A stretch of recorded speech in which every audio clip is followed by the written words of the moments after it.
పఠించిన ప్రేమ తోడ నడుపును ఓ పఠింప శ్రేష్ఠ గ్రంథము బైబిల్. మీరైతే నమ్మదగిన దేవుడుగా మాకు నీ ప్రజలైన వారు అందుకున్నందుకు వందనాలు. మేము నమ్మదగిన వారంగా ఈ లోక యాత్రలో జీవిస్తూ వచ్చినప్పటికీ ప్రభా మీరైతే నిన్న నేడు ఏకరీతిగా మార్పు లేని దేవుడుగా ఉండి నమ్మదగిన దేవుడిగా ఉన్నందుకే వందనాలు చెల్లించుకుంటున్నాం. ప్రభా కీర్తనలు మొదట దేవుళ్ళు మీరు జ్ఞాపం చేసినట్టుగా యెహోవా ధర్మశాస్త్రం నందు దివారాత్మ ధ్యానించేవాడు ధన్యుడని, ఆకు వాడక తన కాలం అందు ఫలం చెట్టు వల్లే ఉండని అతడు చేయనదంతా సఫలమని జ్ఞాపం చేస్తూ వచ్చినారు. నేను మేము నీ యొక్క ధర్మశాస్త్రంలోని విషయాలు ప్రభా దినము చదువుట, ధ్యానించుట, వినుట వలన ప్రభా మరి ఏ రీతిగా మరియా నీ పాదం యొద్ద కూర్చొని నీ మాటలు విన్నప్పుడు ఆమె ధన్యురాలుగా ఎంచబడుతూ వచ్చింది. మేము కూడా దివారాత్రి సమయం సమీపించిన కొలది కీర్తనకారుడు అన్నట్లుగా 119:18 వచ్చిన ప్రకారం నీ ధర్మశాస్త్రంలో నా ఆశ్చర్యకరమైన సంగతులు చూచున్నట్లు నా కన్నులు తెరవమని ప్రభా ఆ యొక్క మాటలను ఈ యొక్క జీవం కలిగిన సత్యమైన వెలుగైన అగ్ని వంటి పరిశుద్ధమైన ఈ మాటలు ప్రభా తేనె కంటే మధురమైన రుచికరమైన ఈ మాటలను మేము చదువుట ద్వారా వింటు ద్వారా మా జీవితాలకి ఎంతో నెమ్మది, తృప్తి, ఆదరణ కలిగించేదిగా నీ వాక్యమే నన్ను బ్రతికించానని దావీదుకి జ్ఞాపం చేస్తూ వచ్చిన ప్రభా నీ వాక్యం వెల్లడొకటి తోడని తెలివి లేని వారికి తెలివి కలిగించినని జ్ఞాపం చేస్తూ వచ్చినారు. ప్రభా అలాంటి వెలుగైన నీ మార్గములు నేను మేము గ్రహించినట్లు కావాల్సిన లేఖన భాగంలో మీరు మాకు అనుగ్రహిస్తూ వచ్చిందని ఒట్టందులందు వందనాలు చెల్లించుకుంటున్నాం. 2 నెలలుగా సామెతల గ్రంథం మీద ప్రభా నీ ప్రజలకు కావాల్సిన కొన్ని మాటలను ఇసిపోయిన దాసుని ప్రభా మరి మీరు అనుగ్రహించిన కొలది తెలియపరచడానికి మీరు ఇచ్చిన సమయాన్ని ఒట్టందనాలు, రాగలిగిన వారిని ఒట్టందనాలు ప్రభా. మరి ఆ వాక్యం విని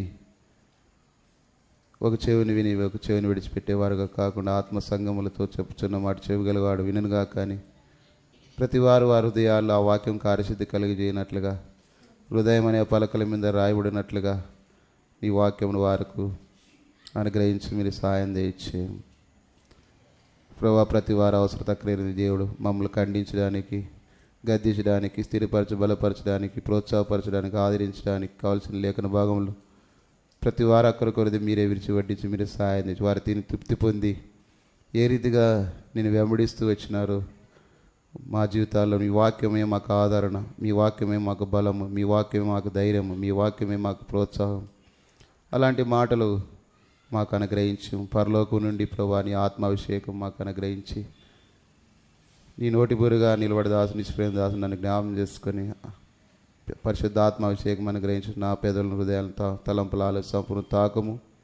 ఏ మాటలు అవసరమో ఆ మాటలు ప్రియబిడ్డలకు దయచేయం ప్రార్థన చేస్తూ నిగమ 4:12 మత్తయి 10:20 ఇర్మియా 1:9 జ్ఞాపం చేసి కీర్తన 1:10 ప్రభా మా పక్షం గురించి సాయం చేసి నడిపించుకుని దయచేయమని జగలస్థలకు అప్పగించుకుంటూ చుట్టూ అంధకారం అని చీకటి నరేసినామని బంధిస్తూ మా ప్రభుడు మీకు మా రక్షుడైన యేసుక్రీస్తు వారి శ్రేష్ఠ మనల్ని తగ్గించుకొని స్తుతించి ప్రార్థించి వేడుకొనుచున్నాం తండ్రి, ఆమేన్.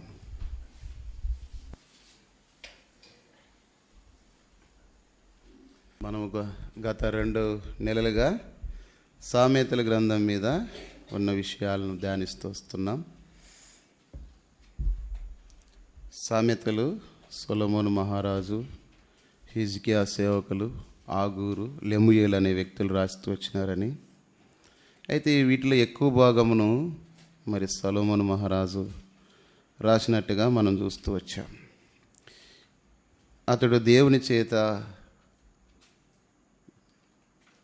అతనికి అనుగ్రహించిన జ్ఞానం చేత ఆ మాటలు ఎంతో శ్రేష్టమైనవిగా ఉన్నట్టుగా చూస్తూ ఉన్నాం. అతడు దేవుని ప్రజలైన పాలన చేయడానికి రాజుగా అయినప్పుడు ప్రార్థన చేసినప్పుడు ఈ ప్రజలను పరిపాలించడానికి కావాల్సిన నా జ్ఞానం దయచేయమన్నప్పుడు దేవుడు అంతవరకు భూమి మీద ఎవరికి ఇవ్వనంటే జ్ఞానము దేవుడు అతనికి ఇస్తూ వచ్చినాడు. భూమి మీద నీ వంటి వాడు ఎవడునూ లేడని, ఉండడు అని. ఈనాటికి కూడా సొలొమోను మహారాజు అన్ని శాస్త్రాలలో సంగతులను రాస్తూ వచ్చినాడు. అయితే అతడు యౌవనస్తుడిగా ఉన్న సమయంలో పరమగీతం రాశాడు. మధ్య వయసులో ఉన్నప్పుడు సామెతలు రాస్తూ వచ్చినాడు. వృద్ధాప్యంలో ఉన్నప్పుడు ప్రసంగి గ్రంథాన్ని రాస్తూ వచ్చినాడు. సొలొమోనుకు 3 పేర్లు ఉన్నాయి. 1 యెదిద్యా, 2 సొలొమోను, 3వది ప్రసంగి.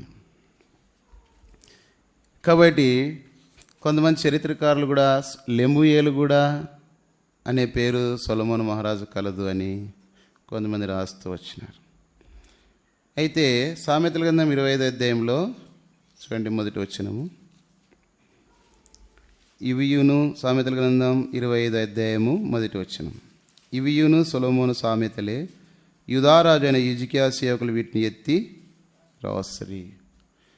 బహుశా హిజ్కియా రాజు దినాల్లో ఉన్నవారు ఎత్తి రాశారు కనుక సామెతల గ్రంథము వారు సొలొమోను మహారాజు విషయాల్లో రాసినటువంటి వాటిలో నుండే కొన్ని ఎత్తి రాసినట్టుగా ఉంది. ఏదేమైనప్పటికీ సామెతలు అనగానే గుర్తొచ్చేది సొలొమోను మహారాజు. ఇందులో ఒక నెలంత దాదాపు మనము సామెతలు 30 అధ్యాయంలో ఉన్నటువంటి ఆ జంతువులు వాటి ద్వారా మనం విషయాల ద్వారా అనేకమైన సంగతులు మనం గ్రహిస్తూ వచ్చినాం. తర్వాత సమయం అద్దవాట్లను బట్టి తిరిగి సామెతలు 1వ అధ్యాయం నుంచి 31వ అధ్యాయం వరకు ఉన్న సంగతుల్లో కొన్ని అక్కడక్కడ చూస్తూ వచ్చినాం. ఈ సామెతలు చాలా సూటిగాను స్పష్టముగాను మనకు అర్థమగునట్లుగాను, తర్వాత అవి మనం హెచ్చరించేవి గాను, ఆదరించేవి గాను, సరిచేసేవి గాను, మార్గాన్ని సూచించేవే సామెతలు. అంటే ఒక చిన్న లైన్లో అనేకమైనటువంటి విషయాలు దేవుడు రాస్తూ, ఉదాహరణ మాటల విషయం వచ్చినప్పుడు సామెతల 15వ అధ్యాయంలో మొదటి మాట ఏముందంటే, మృదువైన మాట కోపమును చల్లార్చును, నొప్పించు మాట కోపము. అంటే పై లైన్లో ఉన్న దానికి కింద ఆపోజిట్గా రాస్తూ వస్తాడు, వ్యతిరేక పదాలు అంటారు. అయితే ఒక మాటలో ఉన్న విషయాన్ని దాని ద్వారా ఎంతో మనం నేర్చుకుని, విస్తారమైన మాటల్లో దోషం ఉండక మానదు. అది ఎంతో మనకు అర్థమగినట్లుగా ఉంటాయి. బహుశా లోక కవి ఒక ఆయన ఉన్నాడు. ఆయన కూడా ఆయన పద్యాల్లో వేమన పద్యాలు, అన్ని పద్యాల్లో వేమన పద్యాలు చాలా సులభంగా అర్థమవుతాయి. అది చదువు రాని వారికైనా సైతము వారికి చాలా తొందరగా అర్థమవుతాయి అన్నమాట.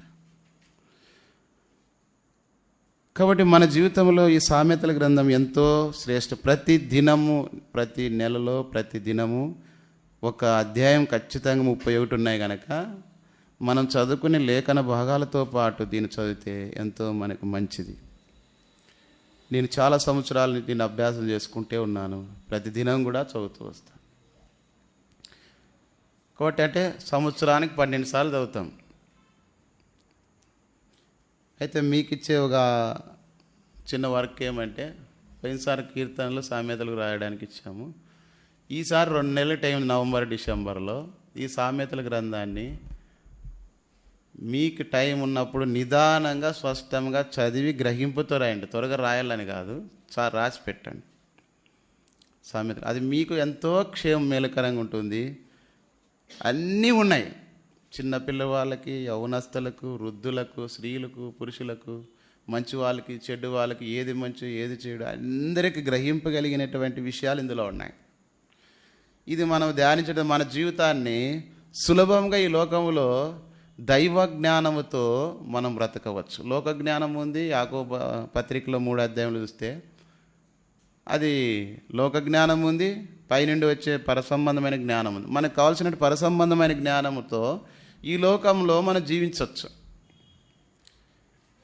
కాబట్టి బుద్ధి జ్ఞానములు ఆయన యందు గుప్తమై ఉన్నాయి. కొలస్సీ 2 అధ్యాయం 3వ వచనం రాయబడింది. దేవుని యందు ఆశ్చర్యకరమైన బుద్ధి ఆలోచన దేవుడు అనుగ్రహించేవాడుగా ఉన్నాడు. యెషయా 28:8 వచనం అనుకుంటా. కాబట్టి అది లోకస్తులకు లేదు. అందుకే దావీదు మహారాజు 119వ కీర్తనలో చూడండి, 119వ కీర్తన 97, 98, 99 వచనాలు.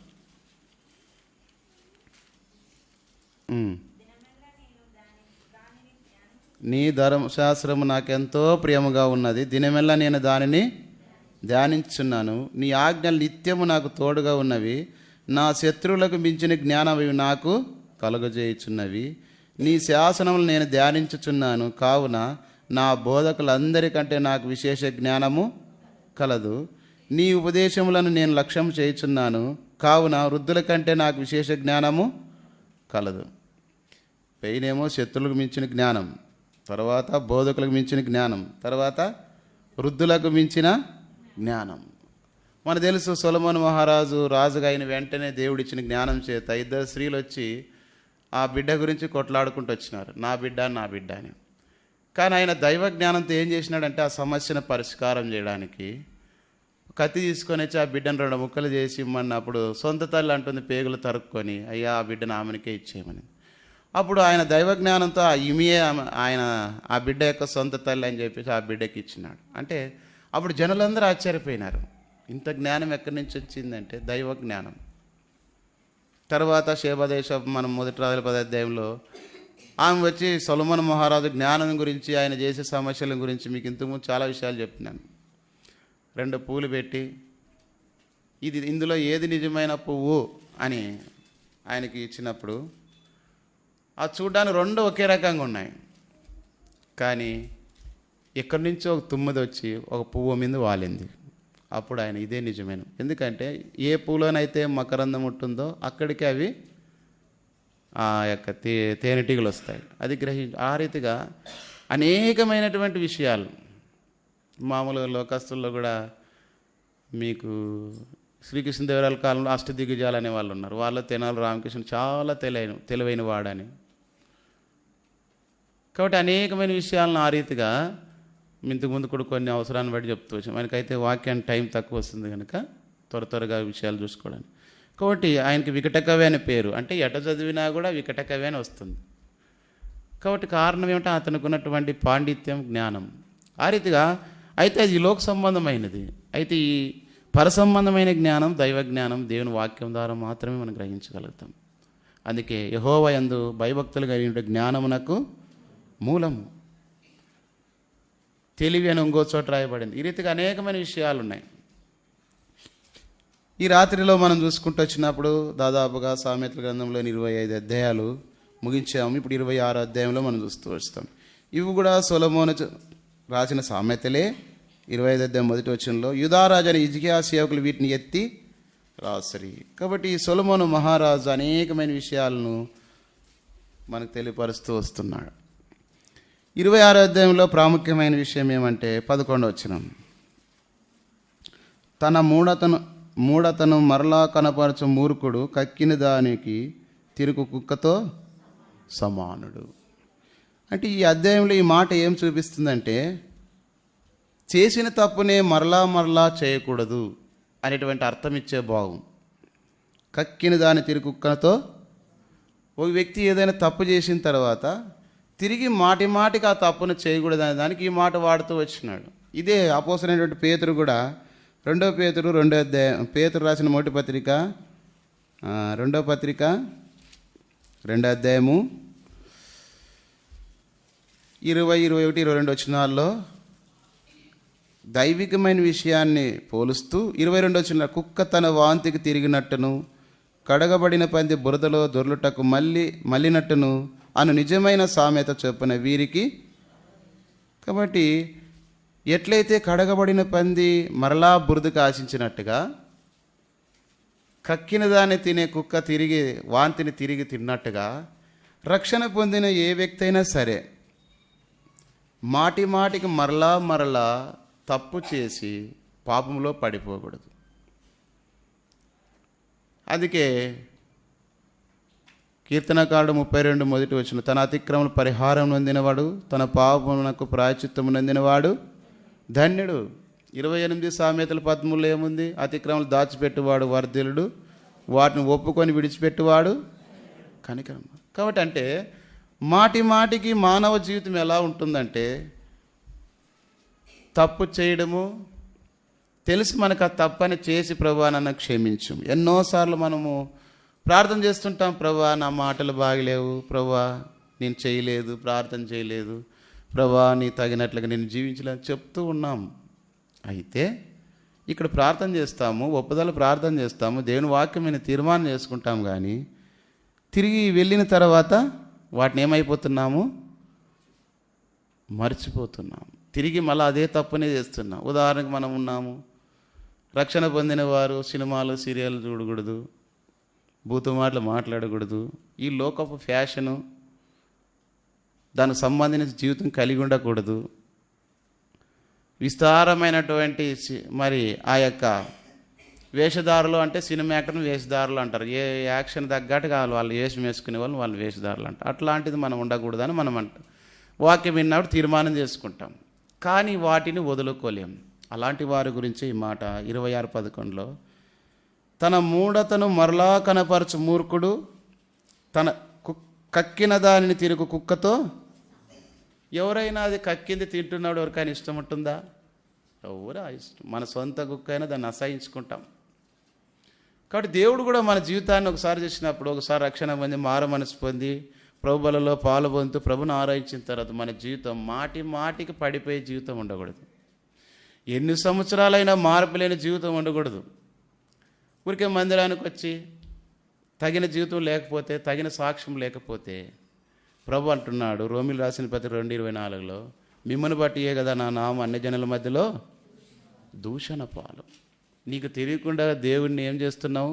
దూషణ పాలుగా చేస్తున్నావు. నిన్ను బట్టి ప్రభుని మరలా దూషించడానికి వాళ్ళు కొన్ని మాటలు అనాల్సి వస్తుంది. దానికి కారకులు ఎవరు? కాబట్టి దేవుని వాక్యంలో దేవుని పిల్లలు ఎవరైనా ఏదైనా చెప్పినప్పుడు, ఏదైతే దేవుడు మనతో మాట్లాడుతూ వస్తాడో దాని విషయాన్ని మన హృదయంలో భద్రం దాచుకోవాలి. ఎప్పుడైతే దేవుని వాక్యం మన హృదయంలో నివసిస్తుందో పాపం మన దగ్గరికి రాదు. వచ్చినా దాన్ని చేయడానికి ఇష్టం పుట్టదు. యేసేపు ఉన్నాడు, ధర్మశాస్త్రం విషయమై ఇంకా ఎరగని దినాల్లో ఉన్నాడు. అయితే దేవుని భయం అతని హృదయంలో ఉంది కనుక ఆ స్త్రీతో పాపం చేయడానికి ప్రేరేపించబడినప్పుడు దూరంగా పారిపోతున్నాడు. దావీదైతే పడిపోయాడు. అందుకే ఆయన 119 కీర్తనలో, నీ ఎదుట నేను పాపము చేయకున్నట్లుగా నీ వాక్యం నా హృదయంలో ఉంచుకొని ఉన్నాను. 119, 9, 11 వచనం. నీ ఎదుట నేను పాపం చేయకున్నట్లు నా హృదయంలో నీ వాక్యమును ఉంచుకొని. హృదయంలో వాక్యం అంటే పాపం చేయం. కాబట్టి అలాంటి వారుగా మనము మాటి మాటికి తిరిగి తప్పులు చేసే వ్యక్తులుగా ఉండకూడదని దేవుని వాక్యం హెచ్చరిస్తుంది. మరి ఇక్కడ చూస్తే దేవుని ప్రియులైన ఇశ్రాయేలు ఐగుప్తు దాసత్వంలో ఉన్నప్పుడు దేవుడు మోషే ద్వారా మాట్లాడినప్పుడు వాళ్ళు వెళ్ళి, అయ్యా మేము ఈ దేశం నుండి వెళ్ళిపోతాం మా దేవుని సేవించడానికి అన్నప్పుడు ఫరో ఒక్కొక్కసారి ఒక ఆంక్ష పెడతాడు. మీరు మాత్రమే పోండి, తర్వాత మీ మందలు ఇక్కడే ఉండి, తర్వాత మీ మందలు తీసుకొని మీ మనుషులు మాత్రమే వెళ్ళండి, మీ ఆస్తులు ఇక్కడ ఉంచండి అని ఒక్కోసారి ఒక మాట. ఆ తెగులు 10 రకాలు వచ్చినప్పుడల్లా ఒక్కోసారి ఒక మాట చెప్పడం, హృదయాన్ని కఠినపరుచుకొని మళ్ళీ అడ్డగించడం. కారణం ఏమంటే అతడు ఫరో హృదయంను కఠినపరుచుకున్నాడు. మనం కూడా చాలాసార్లు దేవుని వాక్యం విన్నా, దేవుడు మనతో మాట్లాడుతున్నా భయం లేకుండా ప్రభువులలో పాల్గొంటున్నా. అందుకే మన జీవితంలో క్షేమము లేదు, నెమ్మది అసలే లేదు. ఒకవేళ ఉంటే దేవుని కృపను బట్టి సంతోషం. కాబట్టి ఎవడైనా అయోగ్యంగా ప్రభు యొక్క బలలో పాలు పొందిన వాడు ఏమవుతాడంట? శిక్షార్హుడవుతాడు. మనం తెలిసి కూడా తప్పు చేసి పాలలో పాలు పొందుతుంటాం. క్షమాపణ లేదు. అది ఏదైనా సరే, అటువంటి చిన్నదైనా పెద్దదైనా మనం సరి చేసుకొని ప్రార్థన చేశాము, మళ్ళీ వాటిని మానుకోవాల్సింది. అందుకే మత్తయి అలాంటి వారు ఒకవేళ 12వ అధ్యాయము, మత్తయి సువార్త 12వ అధ్యాయము 45 వచనంలో ప్రభు ఒక మాట అన్నాడు, అందుచేత ఆ మనిషిని కడపటి స్థితి మొదటి స్థితి కంటే చెడ్డదగును, అలాగే ఈ దుష్టతరం వారికి. ఇక్కడ ఏమైందంటే దయ్యాలు ఒక దయ్యం పట్టింటే ఒక వ్యక్తిని బాగు చేసిన తర్వాత ఆ దయ్యం వదిలిపెట్టిపోయింది. కానీ ఈ వ్యక్తి మరలా దయ్యం వెళ్ళిపోయిన తర్వాత ఏం చేస్తున్నాడు? మళ్ళీ తన చెడు పనులు చేయటం మానుకోలేదు. తన జీవితాన్ని హృదయాన్ని కఠినపరుచుకున్నాడు. దేవుని కృతజ్ఞత లేనివాడుగా ఉన్నాడు. ఈ దయ్యం వెళ్ళి ఏం చేసిందంటే, నేను ఒకటే పోయింటే నన్ను వాళ్ళు వదిలించినారు కనుక మనం కలిసిపోదామని చెప్పి 7 దయ్యాలను ఎంట పెట్టుకొని వస్తుందట. ఆ మనిషి హృదయంలో నివసిస్తుంది. ఇప్పుడు ఆ దయ్యం వెళ్ళిపోవటం అంటే చాలా కష్టం అని, అందుచేత ఆ మనిషిని కడపటి స్థితిని మొదటి స్థితి కంటే చెడ్డదగను, అలాగే ఈ దుష్టతరం వారికి. ఎన్నిసార్లు మనం దేవుని వాక్యం చెప్పినా దానికి లోబడిన వారి స్థితి ఎలా ఉంటుంది? 7 దయ్యాలు ఉంటాయి. వాళ్ళని వదిలించేది కష్టం. అంటే అలాంటి వారిని మార్చడం అనేది మన వలన కాదు. కాబట్టి అలాంటి స్థితి మనకు కలగకూడనట్లుగా మనం మేలుకొలుపు కలిగిన వారుగా సిద్ధపడేవారుగా ఉండాలి. అందుకోసమే చూడండి, ఎబ్రిల్ రాసిన పత్రిక పౌలు కూడా ఒక మాట అంటాడు. 6వ అధ్యాయము, ఎబ్రిల్ రాసిన పత్రిక 6వ అధ్యాయము 4 నుంచి 6 వచనాలు చదువుతాను. ఎందుకంటే అందరు వినాలి కాబట్టి చదువుతాను, ఎవరో వీళ్ళ సరిగ్గా చదువురు కాబట్టి. అయితే మీరు బైబిల్ తీసుకొని దాన్ని చూస్తుండే, ఒకసారి వెలిగింపబడి పరలోక సంబంధమైన వరమును చూచి పరిశుద్ధాత్మ పాలివారై దేవుని దివ్యవాక్యం రాబో యుగముల సంబంధమైన శక్తుల ప్రభావమును అనుభవించిన తర్వాత తప్పిపోయిన వారు తమ విషయంలో దేవుని కుమారుని మరలా సిలువ వేయచ్చు బాహాటముగా ఆయనను అవమానపరుచున్నారు గనుక మార మనసు పొందినట్లు అట్టి వారిని మరలా నూతనపరచుట అసాధ్యం. కారణం ఏంటంటే అంతా తెలుసు. మామూలు లోకంలో ఏమంటారు, జగమెరిగిన జంగమయ్యకి ఏం చెప్పలేం. జంగమయ్యకి అన్నీ తెలుసు, మళ్ళీ వచ్చి అది స్వామి ఇది స్వామి అట్లా చేయట్లు అంటే ఆయన తెలుదా అంటే వాక్యమే తెలుసు, ఇది తెలుసు. ప్రియులారా, ఒక్కసారి మనం వెలిగించబడిన తర్వాత మన నరుని ఆత్మ యెహోవా పెట్టిన కాబట్టి ఆ దీపం మండుచు ఉండాలా. బలిపీఠంపై నిత్యం అగ్ని మండుచు ఉండాలి, ఆ దీపం వెలుగుచూ ఉండాలా. కాబట్టి మన హృదయంలో దేవుని వాక్యం ద్వారా ఎప్పుడు కూడా వెలుగుతూ ఉండాలి. ప్రార్థన ద్వారా, దేవుని వాక్యం చదువుట ద్వారా, పరిశుద్ధుల సహవాసం ద్వారా మన ఆత్మను ఆర్పకుడి అనింది. ఆత్మను ఆర్పితే గుడ్డితనంలో వెళ్ళిపోతావు. ఏది పాపమో ఏది నీతో గ్రహింపలేకుండా తీర్పుకు గురవుతావు. అది కలగకూడదంటే ఈ సామెతలు 26:11 ఈ మాటను బట్టి చేసిన తప్పును మరలా మరలా చేయకూడదు అనే విషయాన్ని ఇక్కడ సొలొమోను సామెతల్లో చూస్తున్నాం. ఇప్పుడు 27వ అధ్యాయంలో 2వ వచనం చదవండి. సామెతలు 27:2. ఎవరికి లేవా బైబుళ్ళు?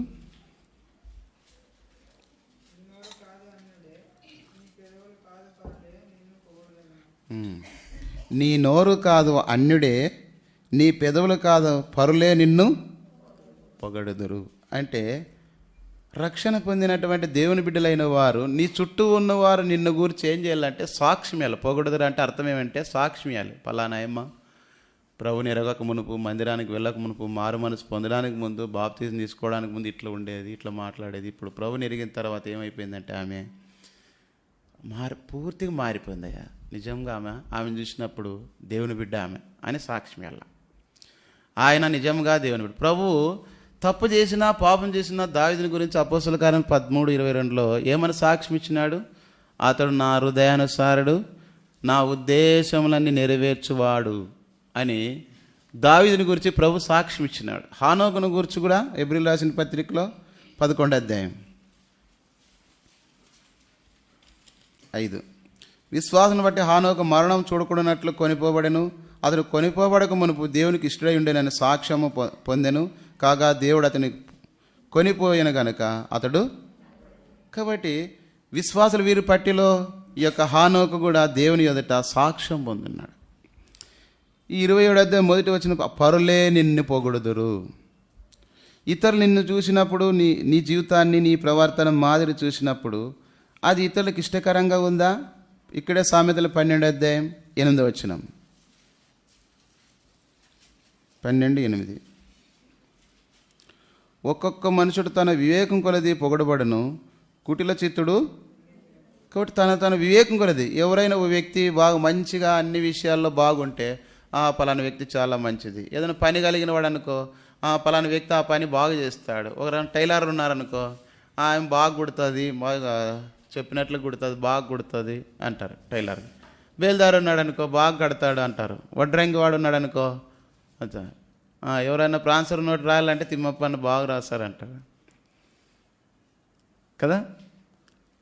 ఎందుకంటే రహస్యంగా ఒప్పందాలు ఉన్న తిమ్మతాన్ని తీసుకొని పోయి రాపించి పెట్టి బిక్కలం కూడా వేపిస్తారు. ఆయన మీద బరువు మోపితే ఆయన మొత్తం ఇల్లు కూడా ఇడిచిపెట్టి తిరుగుతుంటాడు. ఎందుకంటే ఆ పని మిగతా వాళ్ళకి తెలీదు. కాబట్టి ఇక్కడ చూస్తే 27:2 వచనం ప్రకారం మనం దేవుని చేత ఎప్పుడైతే దేవునికి ఇష్టంగా జీవిస్తూ వస్తామో ఇతరులు మనల్ని ఏం చేస్తూ వస్తారంట? పొగడదురు అంట, గణపరుస్తారు. నన్ను గణపరచువారు నేను 91 కీర్తనలో కూడా 14లో ఉంది. అతడు నా నామం ఎరిగిన వాడు గనక నేను అతన్ని తప్పించేదను, అతను నేను గణపరిచేదను. దేవుని ఎప్పుడైతే మన జీవితంలో గణపరుస్తూ వస్తామో ప్రజలు కానీ లోకంలో అనేకులు ఏం చేస్తారంట మనలను. ఇప్పుడు దావీదు ఉన్నాడు, గొల్యాతు యుద్ధం చేసినప్పుడు ఎవరు కూడా చేయలేని పని దావీదు అతన్ని చంపినాడు. గొల్యాతుని చంపితే అందరూ కూడా ఏమన్నాడు, సౌలుకు 1000 కొలిది దావీదుకు ఎందుకన్నారు అంటే అతడు ఆ పని చేసినాడు, అందరూ మెచ్చుకునే పని చేసినాడు. కానీ మనం ఏమనుకుంటామంటే మనం మెచ్చుకుంటుంటాం. ఎట్లా అంట, ఒక సామెత ఉంది, మన కాళ్ళకు మనం మొక్కొని 100 సంవత్సరాలు బతుకుతాను నేను అనుకున్నట్ల. మామూలుగా ఏం చేస్తారు, దసరా పండుగ అప్పుడు పెద్దలకు పోయి మొక్తి ఏంటంటే మా ఆయుష్ కూడా మా బతుకు అని ముసలితో తీసుకునేదని అది సూత్రం పెట్టినారు. అట్లా పెద్దలకు మొక్కితే ఆయన మన తెలివి ఏమంటే మన కాళ్ళకు మనం ఎవరికి ఎందుకు మొక్కాలా అని మన కాళ్ళకు మనం మొక్క నేను 100 ఏళ్ళు బతుకుతాను అంటే ఒప్పుకుంటారు ఎవరన్నా? అంటే మనకు మనమే ఏం చేసుకుంటామంటే మనం పొగడుకుంటాం. నేను మంచివాడిని, నేను మంచిదాన్ని, నేను కరెక్టు, అన్ని విషయాలు. అంటే అందుకే పౌలు ఏమంటాడంటే చదవండి 2 కొరింథీయులకు రాసిన పత్రిక 10 12 కొరింథీయులకు రాసినటువంటి 2వ పత్రిక 10 12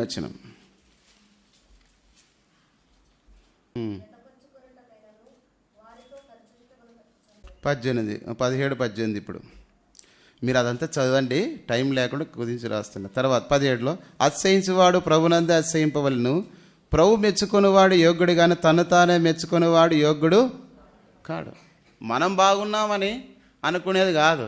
మనల్ని గురించి సాక్ష్యం అంటే ఇతరులు చెప్పాలా. మన మాదిరి జీవితం మనల్ని చూసినప్పుడు ఇతరులు ఏమయ్యాలంటే ఇతరులు మెచ్చుకోవాలా. పలానా అమ్మాయి, పలానా అబ్బాయి, పలానా ఆమె, పలానా ఆయన చాలా మంచి వ్యక్తులు అని పరపక్షమందు ఉన్నవాడు సైతం మన గురించి చెడు సాక్ష్యం చెప్పకూడదు. ఇక్కడ అడిగినా, మన ఊరిలో మన సంఘంలో అడిగినా ఒకటే ఉండాలా. వేరే ఊరిలో పోయి వేరే మనుషుల మధ్యలో అడిగినా చెప్పాలి. మన బంధువులతో కూడా ఎవరన్నా అడిగితే పలానా వ్యక్తి అంటే తెలుసు చెప్పాలి. అది సాక్ష్యం అంటే. అంతేగాని ఈడు ఒక రకంగా చెప్పి వేరే ఊరిలో ఒక రకంగా చెప్పి బంధువులు ఒక రకంగా చెప్తే దాన్ని సరైన సాక్ష్యం అందరు అంత కల్తీ అది. అలాంటి వారుగా మనం ఉండకూడదని అపోస్తలుడైన పౌలు ప్రభు మెచ్చుకుని వాడే యోగ్యుడు. అందుకే 1 కొరింథీ 10 అంటాడు, తాను నిలుచున్నానని తలంచనుకునేవాడు పడిపోకుండా జాగ్రత్తగా. కాబట్టి బైబిల్ గ్రంథంలో అనేక మందిని ప్రభుని గురించి ప్రభు సాక్ష్యం ఇచ్చినట్టుగా మనం చూస్తూ వస్తాం. సామెతలు 12:8 ఒక మాట చదవండి. సామెతలు 12:8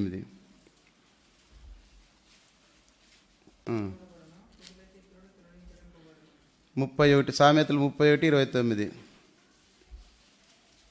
ఇవన్నీ రాసుకొని చదువుకోండి.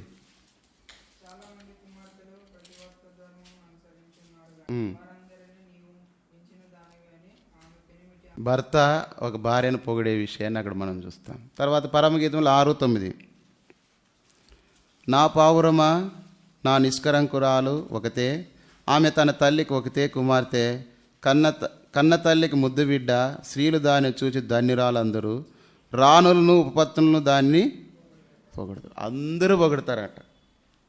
కాబట్టి మన ప్రవర్తన, మన చుట్టూ ఉన్నవారు మనల్ని పొగడాలంటే అంటే మెచ్చుకోవాలి. దానియేలు బబులోను దేశంలో ఉన్నాడు. ఆయన దేవుని మర్మములు బయలుపరిచేవాడని 4వ అధ్యాయం 18-19 తన తండ్రి కాలంలో ఉన్నటువంటి నెబుకద్నెజరు కాలంలో తండ్రి కాలంలో వచ్చినటువంటి కలభావం చెప్పిన వ్యక్తి అని.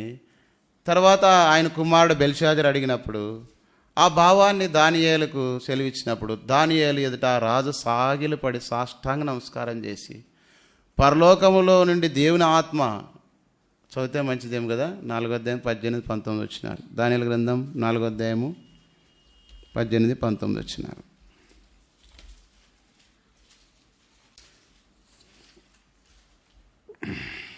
బెల్షాజరు నెబుకద్నెజరు నాకు కలిగిన దర్శనం ఇదే, నీవు తప్ప నా రాజ్యంలో మరి ఏ జ్ఞానియు దాని భావం నాకు చెప్పనేరడు.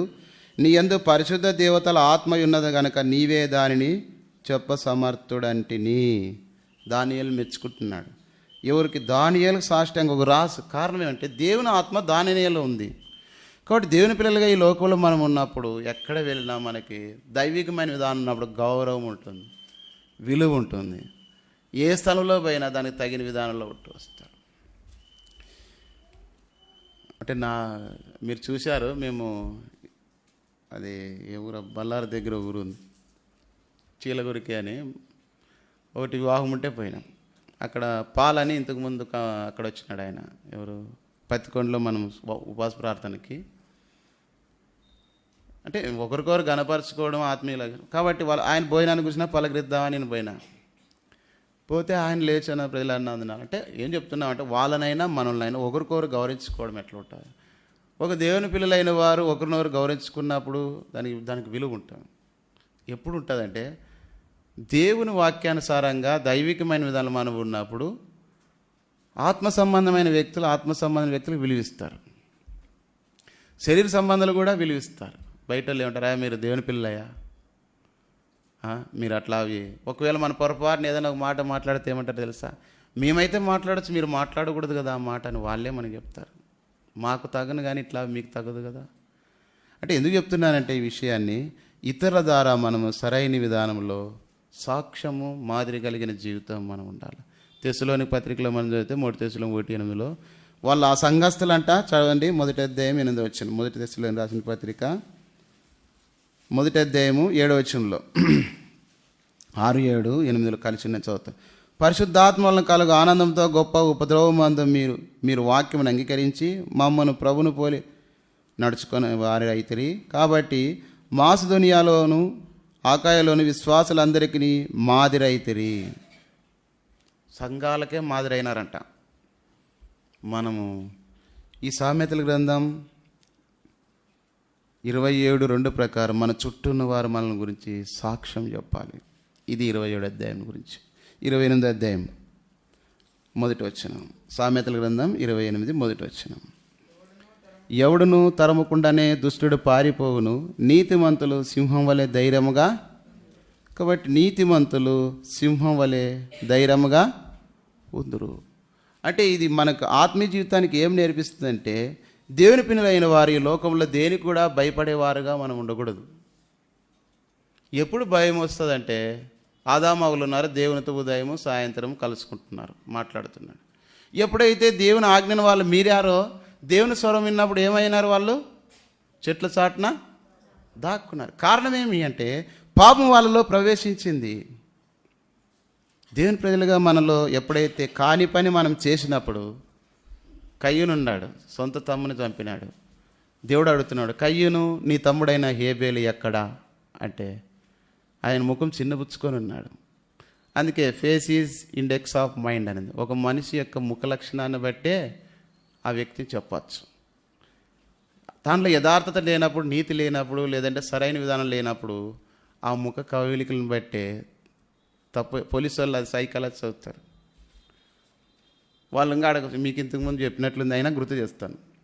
వాడు దొంగతనానికి పోయి దొంగతనం చేసుకొని వస్తున్నాడు. ఇంతలోపల ఒక చెట్టు కింద నిలబడినాడు. ఇంతలోపల పోలీసు వాళ్ళు నైట్ బీటింగ్ తిరుగుతున్నప్పుడు వెహికల్ సౌండ్ వేసుకొని తిరుగుతుంటే అదే మార్గం కూడా వచ్చినాడు. ఎక్కడో వినపడుతుంది కదా మనకు కొంచెం అని ఒక చెట్టు చాటును దాక్కున్నాడు. ఇంతలో ఏమైందంటే పోలీసు వాళ్ళు వ్యాన్ ఆ రూట్ మార్గం కూడా వస్తుంది. వాడు ఏమనుకున్నాడు అంటే, నేను దొంగతనం చేసింది తెలిసిపోయింది కాబట్టి పట్టుకునేకి వస్తున్నారని చెప్పి చెట్టు చాటు నుండి ఏమైపోయినాడు, అతను పారిపోవడానికి ప్రయత్నం చేసినాడు. వాళ్ళు పారిపోతుంటే వీళ్ళకి అనుమానం వచ్చింది, వీడు ఏదో తప్పు చేసినాడు కాబట్టి పారిపోతున్నాడు. వెంబడి పట్టుకుంటే వాడు చేసినటువంటి దొంగతనం బయటపడింది. కాబట్టి ఏదైనా సరే ఎప్పుడు దాగదంటారు. దేవుని దృష్టిలో మనం కాని పని చేస్తే అది ఎప్పుడైనా సరే. అందుకే భయపడటం వల్ల మనిషికి ఉరి వచ్చును. కొన్నిసార్లు చాలామంది భయపడే తన ప్రాణాలు తీసుకుంటారు. నేను చేసిన తప్పు ఇతరులు తెలుస్తుందేమో అని కొంతమంది తమ ప్రాణాలు తీసుకునే వాళ్ళు కూడా ఉన్నారు. లేదంటే ఆ ఊరు వదిలిపెట్టి పారిపోయే వాళ్ళు కూడా ఉన్నారు. లేదంటే రకరకాల పరిస్థితులు ఎన్నో చేసేవాళ్ళు. నిన్న మన టీవీలో ఒకటి న్యూస్ వస్తుంది, కూతురే తల్లిని ఏం చేసిందంట, చున్నీతో ఊరేసి చంపిందంట. ఏంటికంటే ఆమె చేసే తప్పు తల్లి దండించింది. మంచిది కదమ్మా ఇదని. ఆమె ఏమనుకోయింది, నా తప్పును నా తల్లి కనిపెట్టింది కాబట్టి ఏం చేయాలా, నాకు అడ్డ లేకుండా చేసుకోవాలా, ఆస్తి అంతా నా పేరు వస్తుందని చెప్పి వాళ్ళ అమ్మని సొంత తల్లిని ఏం చేసింది, ఏం చేసింది చూసినావు వార్తలు, చంపేసింది. కాబట్టి మీ పాపం మిమ్మలను అనుకోయింది, ఆమె బాగుంటానులేనే. అయితే ఏం చేసి ఆమె పాపం ఆమెను పట్టుకొని ఇప్పుడు పోలీసు వాళ్ళు పట్టుకొని న్యూస్ అంతా ప్రాకిపోయింది.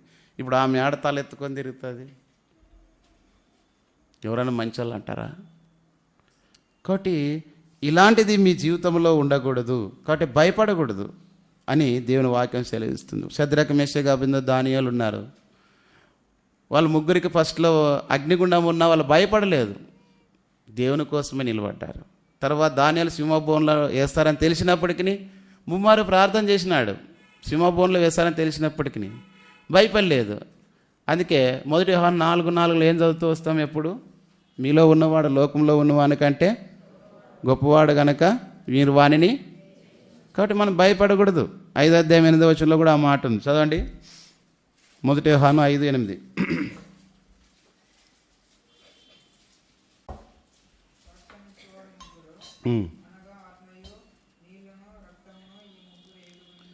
యోహాను 5:8 అదేనా? దేవుని మూలంగా పుట్టినవాడు పాపం చేయజారు. 4వ వచనం.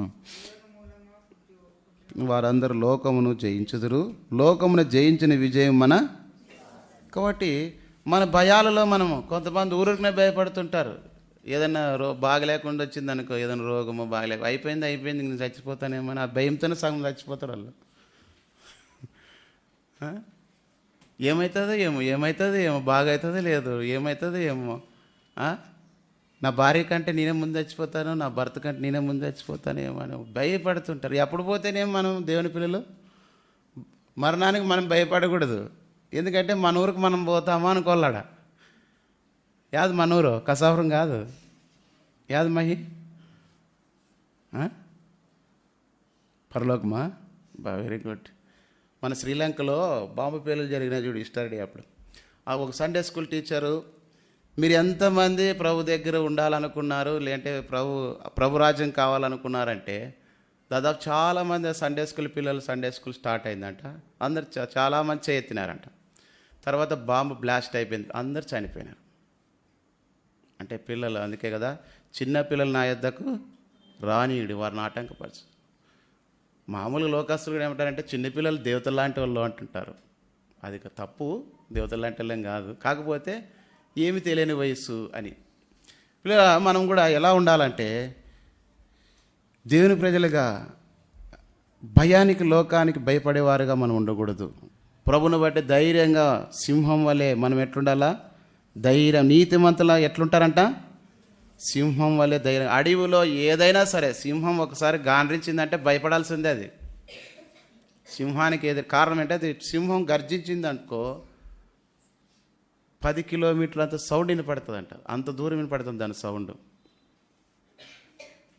మీకు గుర్తులేదు కానీ ఇంతకుముందు గుంటకల్లో గీతా సర్కస్, జంబో సర్కస్ అని ఒకటి వేసినారు, రైల్వే గ్రౌండ్లో ఉండేది. అప్పుడు రాత్రిపూట ఆ సింహాలు అవన్నీ అరుస్తుంటాయి.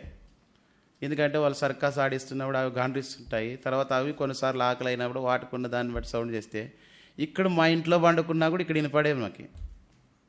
అంత అందుకే గర్జించు సింహం వల్ల అంటే ఎందుకంటే అంత గర్జన దాని గొంతు అలా ఉంటుంది.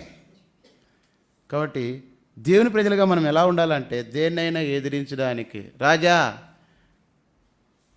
మా దేవుడు మమ్మల్ని రక్షించకపోయినా సరే నీ ప్రతిమకు మేము అట్లా మాట్లాడాలి. దేవుని పిల్లలుగా మనం ఎట్లుండాలి? ఏదైనా సరే దేవుని కొరకు నిలబడాలి.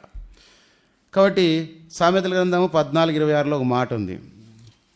సామెతల గ్రంథం 14:26 ఏమంట? యెహోవా యందు భయభక్తులు కలిగినుట బహుధైర్యము. కాబట్టి దేవుని భయభక్తులు కలిగిన వారికి ఈ లోకం శాశ్వతం కాదు. సమాధంలా పోని ఆటకన్నా రాని ఆడే పండుకుని లేచిన వాళ్ళు ఏం చేయరు. మనల్ని కొంతమంది ఏం చేస్తారు, ఆటకు పోయించినాక భయపడైతే ప్రార్థన చేసుకుంటుంటారు. సొంత ఇంటోళ్ళే కానిలే, ఏంటికి మళ్ళీ వస్తుందేమో అని పోయేవారికి ఏడిసి మళ్ళీ ఇంటికి వచ్చినాక ఏం చుట్టుకుంటుంది? ఉంచొచ్చినాక ఒకరే వండుకోమని చూస్తాం ఇంట్లో. రక్షణ పొందిన వాళ్ళే. కాబట్టి చాలామంది ఏం చేస్తారంటే, హిందువులు కానీ మిగతాలు కూడా వాళ్ళకున్న సైకాలజీ ఏమంటే, చనిపోయిన తర్వాత వేరే స్థలంలోనో గుళ్ళలో నిద్ర చేసి రాళ్ళని ఒకరోజు పోతారు. అంటే అర్థమేమి? మా ఇంటికి మా వాళ్ళందరూ నీతోనే ఉండాలా అని. పోయిన వాళ్ళంతా ఆడు ఉంటారు కాబట్టి మీ వ్యక్తిని మీ దగ్గర ఇడిచిపెట్టి వచ్చినాము అని అర్థం. దేవుని పిల్లలు అట్లా చేయకూడదు కదా. ఎందుకంటే వాళ్ళు దేవుని పిల్లలు దేవుని సన్నిధిలో ఉంటారు. సరే, యెహోవా యందు మనం భయభక్తులు కలిగి ఉంటే మనకు బహుధైర్యము. కాబట్టి నీతిమంతులు సింహం వలె ధైర్యముగా అన్ని విషయాల్లో ఏదైనా సరే ప్రభు మనకు ఏ విషయంలో సరే దేవుని పిల్లలుగా మనం భయపడేవారుగా ఉండకూడదు, దేనికి కూడా భయపడకూడదు.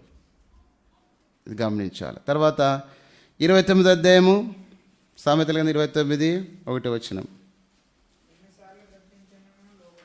కాబట్టి ఎన్నిసార్లు గద్దించినా లోబడని వాడు, అంటే గద్దింపుకు లోబడని వాని స్థితి ఎలా ఉంటుందంటే మరీ తిరిగి లేకుండా హఠాత్తుగా. చాలామంది దినాల్లో గద్దింపుకు భయపడని వ్యక్తులుగా ఉంటున్నారు. దేవుని వాక్యం మనల్ని గద్దించినప్పుడు, హెచ్చరించినప్పుడు దానికి లోబడం, అలాంటి వారికి నష్టం. 15 వచనంలో కూడా 29:15 ఒక మాట చదవండి. ఇక్కడ తల్లిదండ్రుల విషయమై పిల్లలను గద్దించినప్పుడు బెత్తమును గద్దింపును జ్ఞానము కలుగజేయును. అదుపు లేని బాలుడు తన తల్లికి అవమానము. అదుపు లేని బాలుడు. కొంతమంది ఇంట్లో క్రమశిక్షణ లేకుండా పిల్లల్ని నిలిచిపెట్టినారనుకో, వాళ్ళ ద్వారా వచ్చేదానికి ఏమవుతుందంటే అదుపు లేని బాలుడు ఏం చేస్తాడు, తన తల్లికి ఏమంటారు, ఎట్లా వండుగన్నావమ్మా నువ్వు అంటారా, ఎట్లా పిల్లలు కన్నావమ్మా నువ్వు. అప్పుడు ఏమవుతుంది, వాళ్ళ అమ్మ చెప్పింటుంది అది కాబట్టి ఇంటికి వచ్చి. ఇంకా కొన్నిసార్లు ఏమవుతుందంటే ఇంకొంతమంది ఇది ఆలోచన చూసుకొని తల్లి సరైనది అయితే కదా పిల్ల సరిగ్గా ఉండేది అంటారు. ఇంకా మామూలు సూక్తి ఏముందంటే, ఆవు పొలంలో పడితే దూడ గట్ట మీద మేస్తుందంట. వాళ్ళ తల్లి ఆవు ఏం చేస్తుందంటే పొలంలో మేస్తుంది, దాని దూడ ఏమవుతుంది అక్కడ గట్ట మీద, అంటే రెండు కూడా పొలంలోనే ఉన్నాయని అర్థం. ఇంక గట్ట మీద ఉండింది పొలంలోకి పోదని గ్యారంటీ ఏమి అంటే, పెద్దలు ఇంట్లో చేసే తప్పులు పిల్లలు చేయరని గ్యారంటీ ఏమి. కాబట్టి వాళ్ళు ఎదుట ఆ తప్పులు జరుపుకోకుండా చూసుకోవాల్సిన బాధ్యత తల్లిదండ్రులది. అందుకే ఇక్కడ 15 వచనంలో అంటాడు, బెత్తమును గద్దింపును జ్ఞానము కలగజేయును. అదుపు లేని బాలుడు తన తల్లికి అవమానము. మా నాయన బాగా కొట్టేవాడు, ఏదైనా తప్పు చేస్తే పశువులు ఎద్దులకు ఉండే చిలకలు ఎప్పుడు ఉంటుంది, చిన్న పొరపాటైనా కొట్టేవాడు. చాలాసార్లు బాధపడుకున్నాము. కానీ ఆ రకంగా అంత క్రమశిక్షణలో కొట్టడు ద్వారా లేదంటే ఆ రకంగా ఉండడం ద్వారా దేవుని భయము, రెండోది మనుషుల భయం, ఇంట్లో వాళ్ళ పెద్దల భయం ఉంది కనుకనే చెడు పనులు చేయడానికి ధైర్యం చాలలేదు. అంటే తాగేది, తినేది, తిరిగేది, చెడు సహవాసం అలా.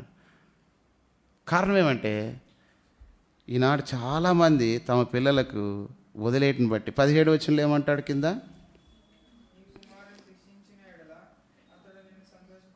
కాబట్టి నీ కుమారుని శిక్షించిన అతను నిన్ను, వాడు నీ భయం ఉంటుంది కాబట్టి నిన్ను సంతోషం కలుగుతుంది. మా ఫ్రెండ్ ఒక ఆడు ఉన్నాడు, వాళ్ళ నాయన టీచరు. మేము హై స్కూల్లో చదువుతున్నప్పుడు భాస్కర్ అని ఒక పిల్లోడు ఉన్నాడు, వాళ్ళది ఉరుకొండ సైడ్ ప్రాంతమే.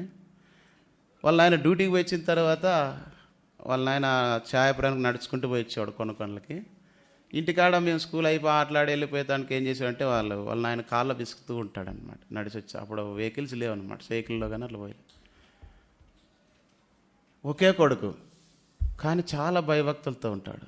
అంటే వాళ్ళు తర్వాత ఏమైంది, కాలంలో వాళ్ళ నాయన చనిపోతేనే అతనికి ఉద్యోగం వచ్చింది.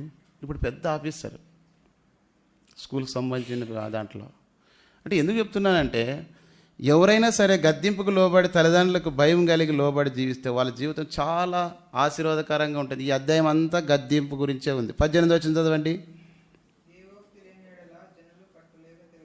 దేవోక్తి అంటే దేవుని మాటలు లేకపోతే మనుషులు ఏం చేస్తారంటే కట్టులేక. కాబట్టి కనీసం ఇప్పుడైనా ఏదో మనం మందిరానికి పోతాం కూడా ఇట్లా చేయకూడదు, లేదంటే పలానోళ్ళు మన గురించి ఏమనుకుంటారా, కొంతవరకైనా భయం ఉంది. లోన్ చేసేది ఇంకెవరేం చేస్తారు దాన్ని. కాబట్టి గద్దింపు అంటే దేవుని వాక్యం మనల్ని గద్దిస్తుంది కాబట్టి ఆ పని చేయం. 25 వచనం, భయపడ్డ వల్ల మనుషుల గురువు వచ్చును, యెహోవా యందు నమ్మకం ఉంచువాడు సురక్షితంగా. కాబట్టి గద్దింపు అనేది మన జీవితంలో కలిగి ఉండాలి. ఎవరైనా సరే సంఘంలో దేవుని పిల్లలైన వారు, నాయకులైన వారు కొన్ని విషయాలు గద్దించినప్పుడు దానికి లోబడే వ్యక్తులుగా ఉండాలి. ఇంట్లో తల్లిదండ్రులు కూడా పిల్లలు లోబడాలి. చూడండి, మంచి లక్షణాల గురించి సామెతల్లోనే టకటక చూస్తాం. 6వ అధ్యాయం 23 వచనం, 6:23, ఆజ్ఞ దీపంగాను ఉపదేశం వెలుగుగాను ఉండును, శిక్షార్థమైన గద్దింపులు జీవమార్గములు. శిక్షార్థమైన గద్దింపులు జీవమార్గములు. ఎవరినైనా మరి గద్దిస్తున్నామంటే అది మంచి కొరకే అనుకోవాలి. తర్వాత 10వ అధ్యాయము 17 వచనం, సామెతలు 10:17, ఉపదేశమును అంగీకరించేవాడు జీవమార్గంలో ఉన్నాడు, గద్దింపునకు లోబడిన వాడు త్రోవ. ఎవరైతే గద్దింపుకు లోబడరో వాళ్ళు త్రోవ తప్పిపోతారు. ఎవరు అంటే అంటారు కదా, దండించే నాదుడే లేదు కాబట్టి అట్లా తయారైనారు. కాబట్టి ఇంట్లో తల్లిదండ్రులైన వారు క్రమశిక్షణలో గద్దిస్తే ఒక దినాన ఆ పిల్లలలో ఒక ఉన్నతమైన స్థితిలో నువ్వు వెళ్ళిన తర్వాత చూసి నువ్వు సంతోషిస్తావు. నీ పిల్లలు కూడా నేను ప్రేమిస్తారు. మా తల్లిదండ్రులు మమ్మల్ని గద్దించి ప్రేమించి క్రమశిక్షణ పెట్టడం వల్ల ఈరోజు మంచి జీవితం, మంచి భవిష్యత్తు ఉంది. నలుగురు చూసిన వాళ్ళు కూడా వాళ్ళు మంచి పిల్లలబ్బా, వాళ్ళ ఇంటి వాళ్ళ నాయన వాళ్ళ అమ్మగారిని పిల్లలు ప్రేమతో పెంచుకున్నారు అంటారు. కానీ విశ్వాసులుగా దేవుని పిల్లలుగా మనము ఎంతవరకు ఈ గద్దింపుకు లోబడుతున్నాం, దేవుని వాక్యానికి లోబడుతున్నాం? పిల్లలను కూడా గద్దింపులో దైవికమైన విధానంలో మనం ఎంతవరకు పెంచుతున్నాం? చూడండి 12వ అధ్యాయం 1వ వచనం, సామెతలు 12 1వ వచనం. కాబట్టి ఎవరైనా సరే ఏదైనా శిక్షణతో కూడినటువంటి మాటలు వింటే అది వాళ్ళకి ఏమంట, జ్ఞానం వస్తుంది. అయితే గద్దింపును అసహించుకొని వాడు ఏమంటవాడు, పశుప్రాయుడు. అంటే పశువు లాంటి మనిషి. పశువులైనా కొన్నిసార్లు యజమానికి భయపడతాయి. చిలకలతో కొట్టి హే అంటేనే స్ట్రైట్గా ఉంటాయి. ఊరికి అంత దూరం పోతేనే కానీ పొలంలోకి పోతుంది అనుకో, ఇక్కడి నుంచి కేకేస్తాడు అంటేనే పోకుండా ఇట్లా తిరుగుతుంది. పశువుకు ఉన్నటువంటి జ్ఞానం కూడా మనుషులకి ఈనాడు లేదు. ఏమన్నా అంటే ఏమంటారు, రకరకాలుగా అంటారు. అట్లా మాట్లాడచ్చా, అట్లా అనొచ్చా అంటారు. నేనే ఉందనుకో, టక్కన పిల్లల్ని ఏమన్నాను అనుకో, వాళ్ళ తల్లిదండ్రులు ఏమనుకుంటారు, టక్కన అంతోటి అన్నాడు మా పిల్లల్ని, టక్కన అన్నాడు అని కొంతైనా అనుకుంటారు. నిశ్చుందే నిన్న గద్దేసిన దగ్గర రా అంటే రాకుండా ఏడుస్తుంది. వాళ్ళ నాయన కొట్టినాను అని తెలుసా నిశ్చికి, వాళ్ళ నాయన కొట్టి క్రమశిక్షణలో. మేము ఏమనుకున్నాము అప్పట్లో, మా దగ్గర ఉండే పిల్లలు దైవికంగా ఉండాలని, పిల్లలందరూ కలిసి ఇక్కడ పండుకునేవాళ్ళు. అన్యులు అయినప్పటికీ రావనందు వాళ్ళు కానీ ఉండేవాళ్ళు. ఈ పిల్లలంతా కలిసి ఒక క్రమశిక్షణలో దైవికంగా ఉండాలి. ఆ దినాల్లో చేస్తూ వచ్చిన కొంతవరకు ఒక మార్గంలో నడిపిస్తూ వచ్చిన. ఈ దినాల్లో ఎవరు చెప్పినా కష్టం కాబట్టి ఊరుకున్నంత ఉత్తమైన పని లేదు, బోడుగుండంత ఎన్ని నీళ్ళు పడితే అయిపోయింది, ఆరిపోతుంది. మనకి ఎందుకు వచ్చింది? అందుకే అదుపు లేని బాలుడు తన తల్లిదండ్రులకు ఏం తీసుకొస్తాడంట, దుఃఖాన్ని. ప్రియులారా, దేవుని ప్రజలుగా మనం ఇవన్నీ చాలా విషయాలు తెలుసుకోవాల్సి వస్తుంది. 15వ అధ్యాయం 5వ వచనం చదవండి, సామెతల గ్రంథం 15:5. కాబట్టి గద్దింపునకు లోబడువాడు బుద్ధిమంతుడు అవుతాడు. అయితే మూఢుడు ఏం చేస్తాడు, తన తండ్రి చేసే శిక్షను. చిన్న చిన్న పిల్లల తల్లిదండ్రులు కొట్టేవాళ్ళు ఉన్నారు, తిరుగుబాటు చేస్తున్నారు. ఏమన్నా అంటే అన్నం తినకుండా తిరిగేది, ఇంటికి రానని పోయేది. ఇప్పుడు నేచర్ అట్లా వచ్చింది. ఎందుకంటే ఈ టీవీల్లోన, సీరియల్స్లోన, సినిమాల్లోన పిల్లలు ఏమన్నా అంటే ఇట్లా బయటికి పోయేది. ఏదో మనం కూడా వాళ్ళ అమ్మ తిట్టింటే పోయిందంటే అందుకు ఆడ అట్లా పోయినారని ఇంట్లో వీళ్ళిద్దరు ఊరికే కూర్చోరు. ఆడ ఎందుకంటే సిలిండర్ల మీద గ్యాస్ ఉంటుంది, కుక్కర్ పెట్టి బయట కూర్చొని సవాల్ చేస్తుంటారు. పిల్లలు ఏంటంటారు, ఓహో ఇట్లా చేస్తే ఇట్లా భయం ఉంటుందని. వాళ్ళు కూడా చాలా మీకంటే తెలివైన వాళ్ళు మీరు అనుకోవచ్చు, పిల్లలు తెలియలేదు అనుకోవద్దని. మీకంటే రెండింతలు తెలివి ఉంటుంది. మావాడు అడిగినాడు, ఏమడిగినాడు, మేము వేసే కానుకలన్నీ మీరు తీసుకుంటారా అని అడిగినాడు. అందుకే వాళ్ళ పిల్లలు ఎదురుగా ఎంచకూడదు అని చెప్పేసి నేను నిర్ణయం చేసుకొని అందరూ పోయినాక ఎంచుతున్నాం. ఎందుకంటే తెలియదు కదా. ఒకడు ఉన్నాడు, ఒక స్కూల్లో పని కౌరవులు 100 మంది రా అంటే ఏమన్నాడు, 100 మంది ఎట్లా పుడతారు సార్ అన్నాడు. నేను చెప్పాలనుకంత స్టోరీ చెప్తే అర్థమవుతుంది. అంటే సామాన్యమైన తక్కువ అంచనా వేద్దండి. పిల్లారా, మనము గద్దింపుతో మన పిల్లలను పెంచుకుంటే క్షేమం పొందుతూ వస్తారు. కాబట్టి బైబిల్ అనేక మంది గద్దింపు లేకుండా దావీదుని దేవుడు గద్దించినప్పుడు, తప్పు చేసినప్పుడు లోబడ్డాడు. అందుకే 145 అంటాడు, నీతిమంతుల గద్దింపులు నాకు తైలాభి. నా తన ప్రవక్త వచ్చి ఆ మనుషుడు నువ్వే అని సూటిగా చెప్పినాడు. పాపం చేసిన వ్యక్తి నువ్వే అన్నట్టుగా. నేను పాపం చేస్తున్నాను అని ఒప్పుకొని దావీదు తన తప్పును ఒప్పుకొని 51 కీర్తన రాసినాను. అందుని బట్టే దేవుడు హృదయానుసారుడు అయినాడు. అదే ఉజ్జియరాజు ఉన్నాడు, అతనికి వెళ్ళి ప్రవక్త వెళ్ళి నువ్వు ధూపం వేయొద్దా అంటే అని చెప్పి ఆయన పట్టుకోవడానికి చెయ్యి దాపితే చెయ్యి ఎండిపోతుంది. మళ్ళీ అతను ప్రార్థన చేసినప్పుడు ఆ చెయ్యి బాగుపడుతుంది. అంటే ఈ దినాలు ఏమైపోయిందంటే దేవుని ప్రజలైన వారి మీద తిరుగుబాటుతనము, మాటల ద్వారా కావచ్చు, విషయాల ద్వారా కావచ్చు. అది నీకే నష్టం. స్కూల్కి వెళ్ళేవాడు బాగా చదువుకుంటే చెప్పింది విని రాసుకొని చదువుకుంటే మనకు జ్ఞానోదయం కలుగుతుంది, కొంచెం చదువు మంచి చెడ్డ కలుగుతుంది.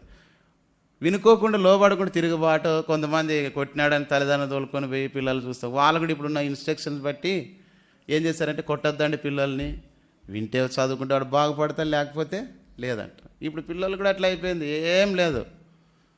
ఇంట్లో టయానికి ఇంట్లో ఉండాలా, లేదంటే ఏదో పని చేయించుకోవాలా, తర్వాత వాళ్ళు ఎక్కడే తిరుగుతున్నారనేది ఏం లేదు. కానీ ఇంకా రాత్రి 9కి వచ్చినా ఏం చేస్తాం, అన్నం తినరా, పని చేసి వచ్చినావు, అక్కడ గుండ్లు ఎత్తి గుండ్లు దించి వచ్చినావు అని అడుగుతుంటారు. తింటాలే, వాళ్ళకి అర్థం కాదు. పిల్లల్ని ఇష్టానుసారం మనం వదిలితే రేపు కాటికి ఏమవుతుందంటే కొంతకాలం నీకు భయపడతారు, తర్వాత తిరుగుబాటు చేసినప్పుడు నువ్వేం చేయలేవు.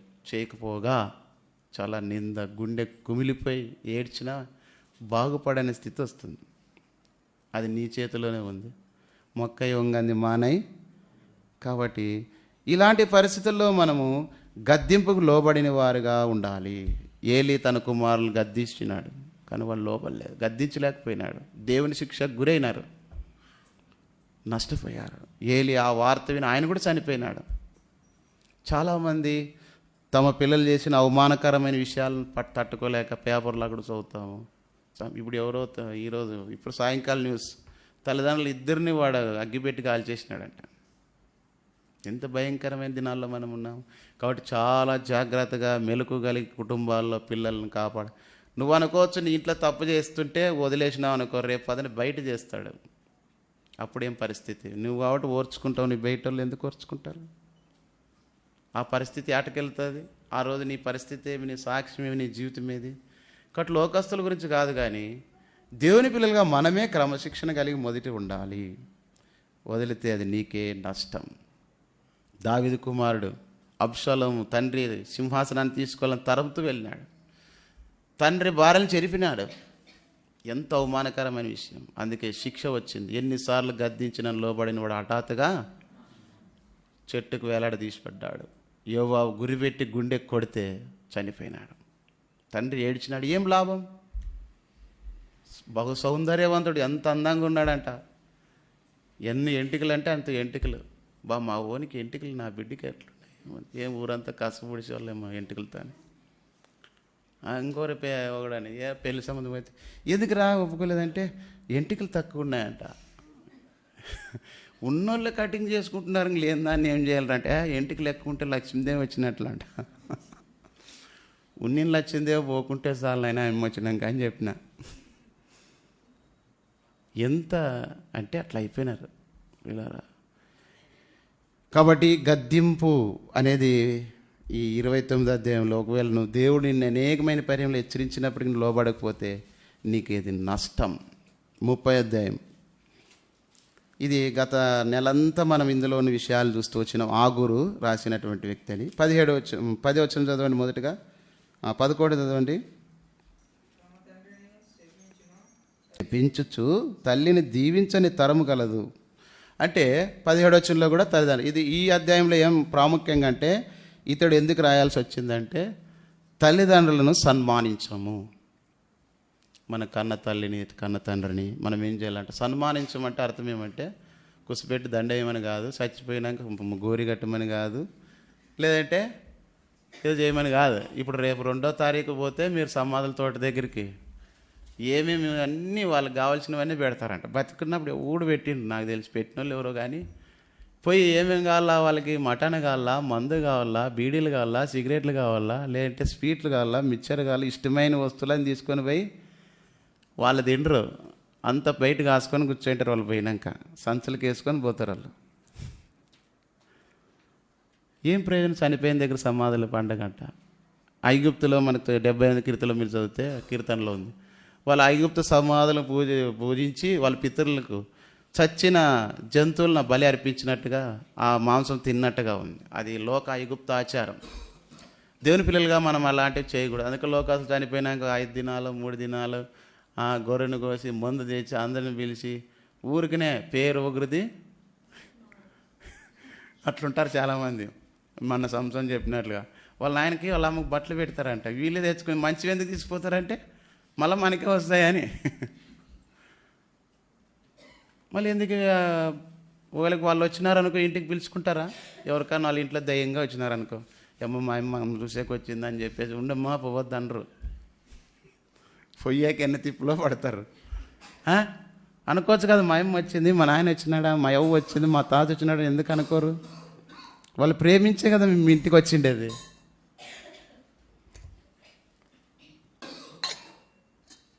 దేవుని పిల్లలుగా ఇవన్నీ లోక సంబంధమైన విషయాలు మనము కలిగి ఉండకూడదు. తల్లిదండ్రులను గౌరవించాలి. ఇది దేవుడిచ్చిన ధర్మశాస్త్రంలో ఒక ఆజ్ఞ. ఏమని? తల్లిదండ్రులను. అందుకే ఎఫెసీ రాసిన పత్రికలో పౌలు కూడా మళ్ళీ తిరిగి ఆ మాట రాస్తున్నాడు. 6వ అధ్యాయం చదవండి, మొదటి 2 వచనాలు.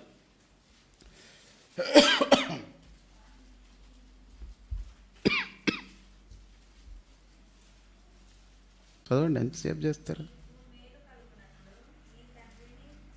నీకు మేలు కలగాలంటే నీ తల్లిని తండ్రిని ఏం చేయాలా?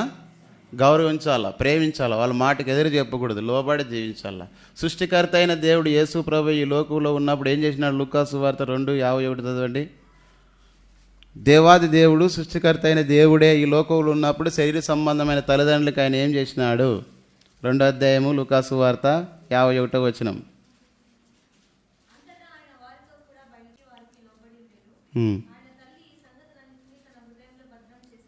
కాబట్టి ఏం చేసినాడు? ఆయన వారికి లోబడిన. పిల్లలైన వారు ఏం చేయాలా? తల్లిదండ్రులకు. అందుకే పౌలు మళ్ళీ ఆ మాట రాసినాడు. 6వ అధ్యాయము ఎఫెసీ 4వ వచనం.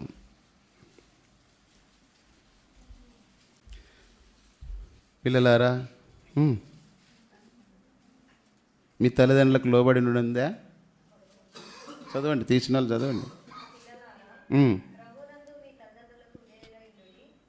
కాబట్టి ధర్మశాస్త్రం మీరు, అందుకే బయట అసలు ఏమంటారు? తల్లి, తండ్రి, గురువు, దైవం అని చెప్తారు. అందరికి భయపడాలా అంటారు.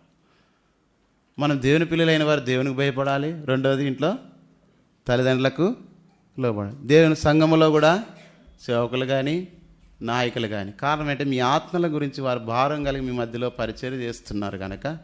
ఇప్పుడు ఉదాహరణకు మీ తల్లిదండ్రులు కష్టం చేసి పిల్లలు ఉన్నారు, కష్టం చేసి ఏదో పొద్దున్న లేచి అన్ని పనులు చేసుకొని కష్టం చేసి వాడి ద్వారా వచ్చే డబ్బుతో అన్నం వండి బట్టలు ఇచ్చి చదువుకొని మంచి చెడ్డ ఇంట్లో ఏర్పాట్లు చేస్తే ఇంత ప్రయాసపడిన తల్లిదండ్రులకి మీరెంత ప్రేమతో చూసుకోవాల్సి వస్తుంది.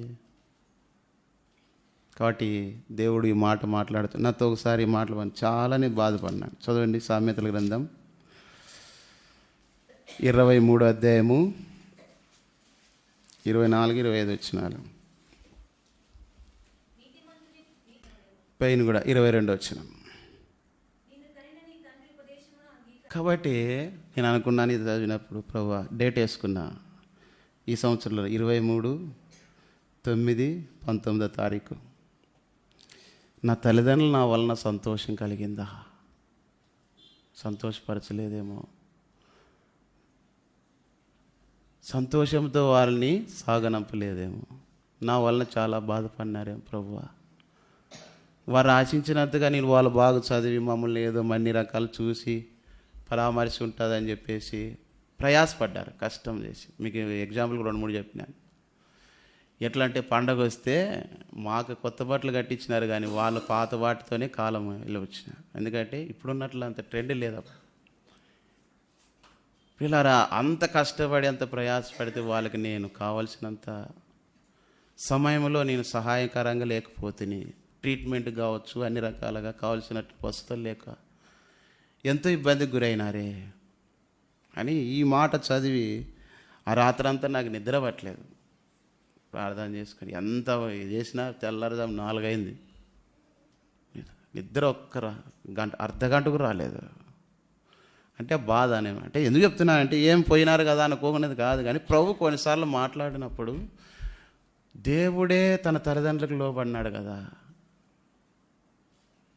ఏమన్నాడు? శిలువలో ప్రాణం పోతున్న సమయంలో చదవండి, యోహాను సువార్త 19:20 26వ వచనం చదవండి. 19 యోహాను సువార్త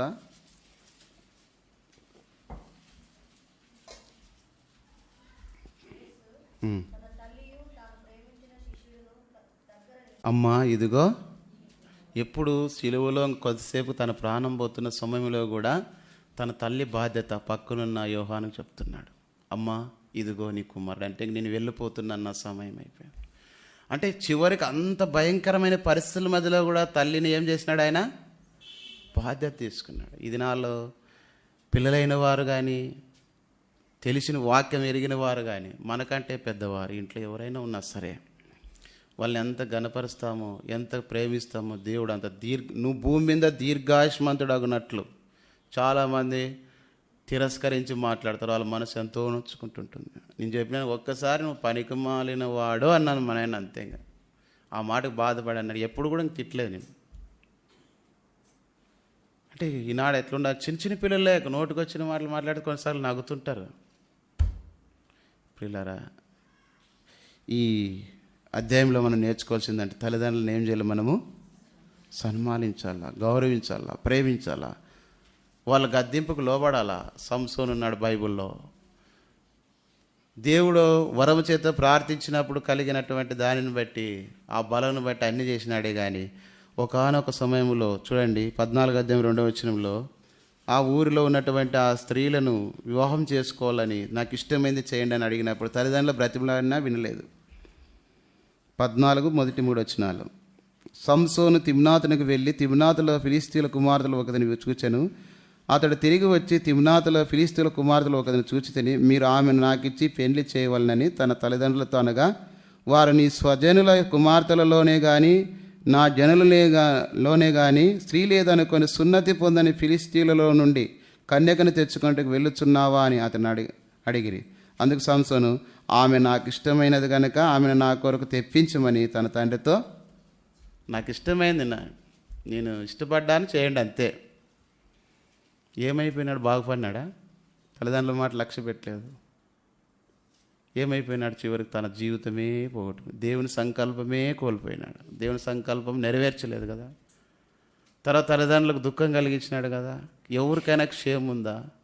లాస్ట్కి నేను చనిపోతే బాగుంది తీర్మానంలోకి వచ్చేసిన. కారణం ఏమంటే ఇంటిలో తల్లిదండ్రులను సన్మానించి గద్దింపకు లోపడకపోవటం వలన వచ్చిన నష్టం. ఆ స్త్రీని చూసి లాస్ట్ ఢిల్లీలో వాళ్ళబడి చనిపోయాను. కాబట్టి ఈ 30వ అధ్యాయంలో మనం నేర్చుకోవాల్సిన మాట ఏమంటే, సామెతల గ్రంథం ద్వారా తల్లిదండ్రులను మనం ఏం చేయాలా? సన్మానించాలా, గౌరవించాలా, ప్రేమించాలా. చివరిగా 31వ అధ్యాయము, సామెతల గ్రంథం 31వ అధ్యాయము 10వ వచనం.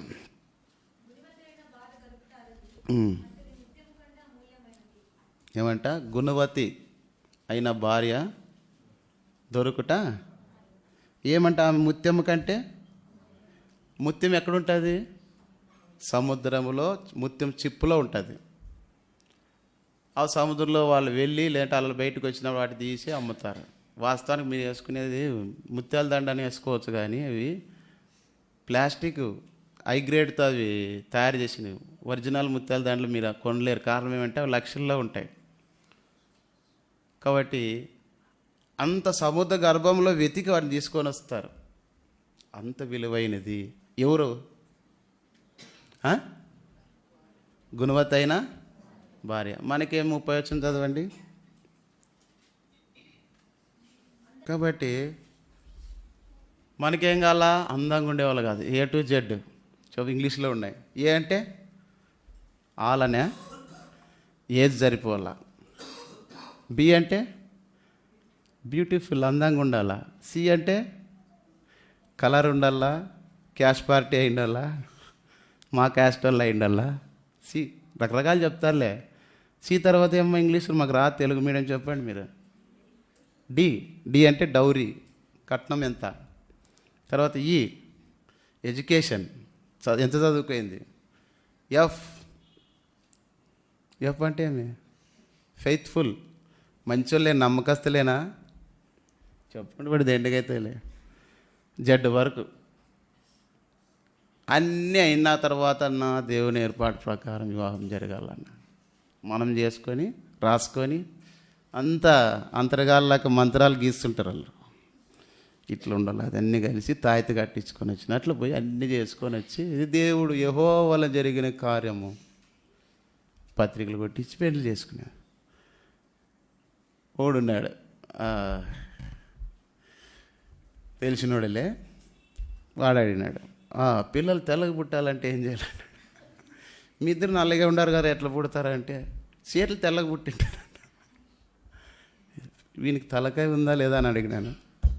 మనం ఎట్లుంటే వాళ్ళు అట్లా పుడతారు, తెల్లగా కావాలంటే ఏం చేయాలా? వీడు అడిగే క్వశ్చన్కి ఏమైనా జవాబు ఉందా?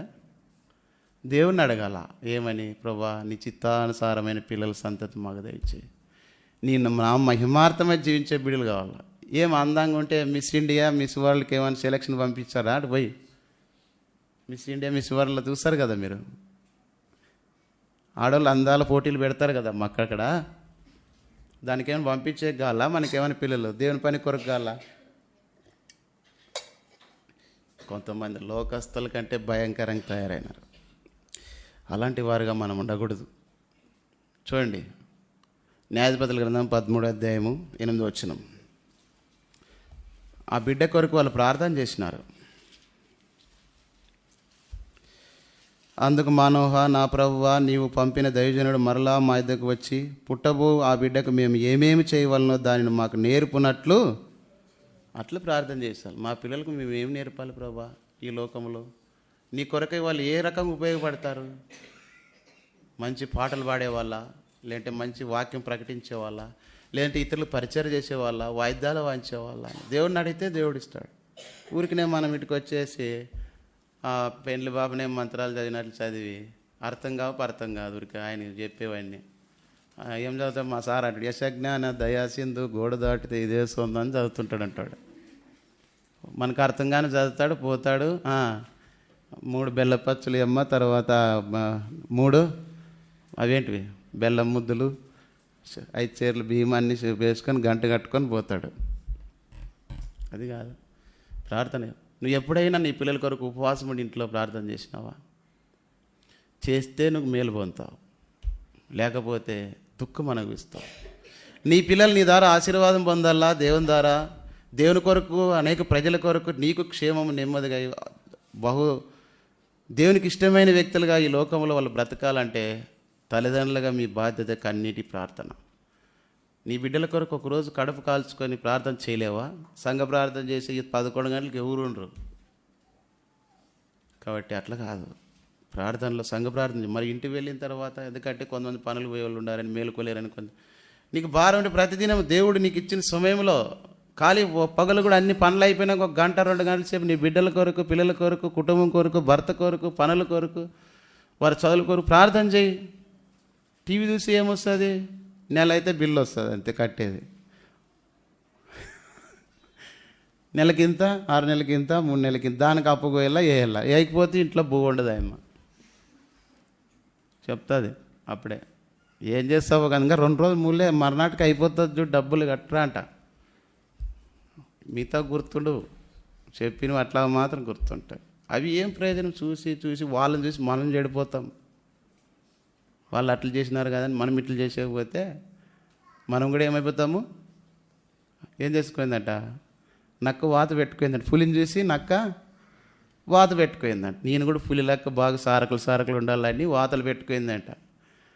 4-5 దినాలకు ఏమైపోయిందంటే అది చీము పోసి రక్తం పట్టి చచ్చిపోయింది. ఏం చేస్తాం మనం కూడా? వాళ్ళని చూసి వీళ్ళు చూసి అన్నీ అప్పుల పాలు చేసుకొని, ఎదిగొని అదిగొని అప్పులు తీర్చలేక సమస్యలు తలకాయ చెడగొట్టుకొని, ఉన్ని కొన్ని అమ్ముకొని, లేని ప్రయాసపడి నెమ్మదే లేదు.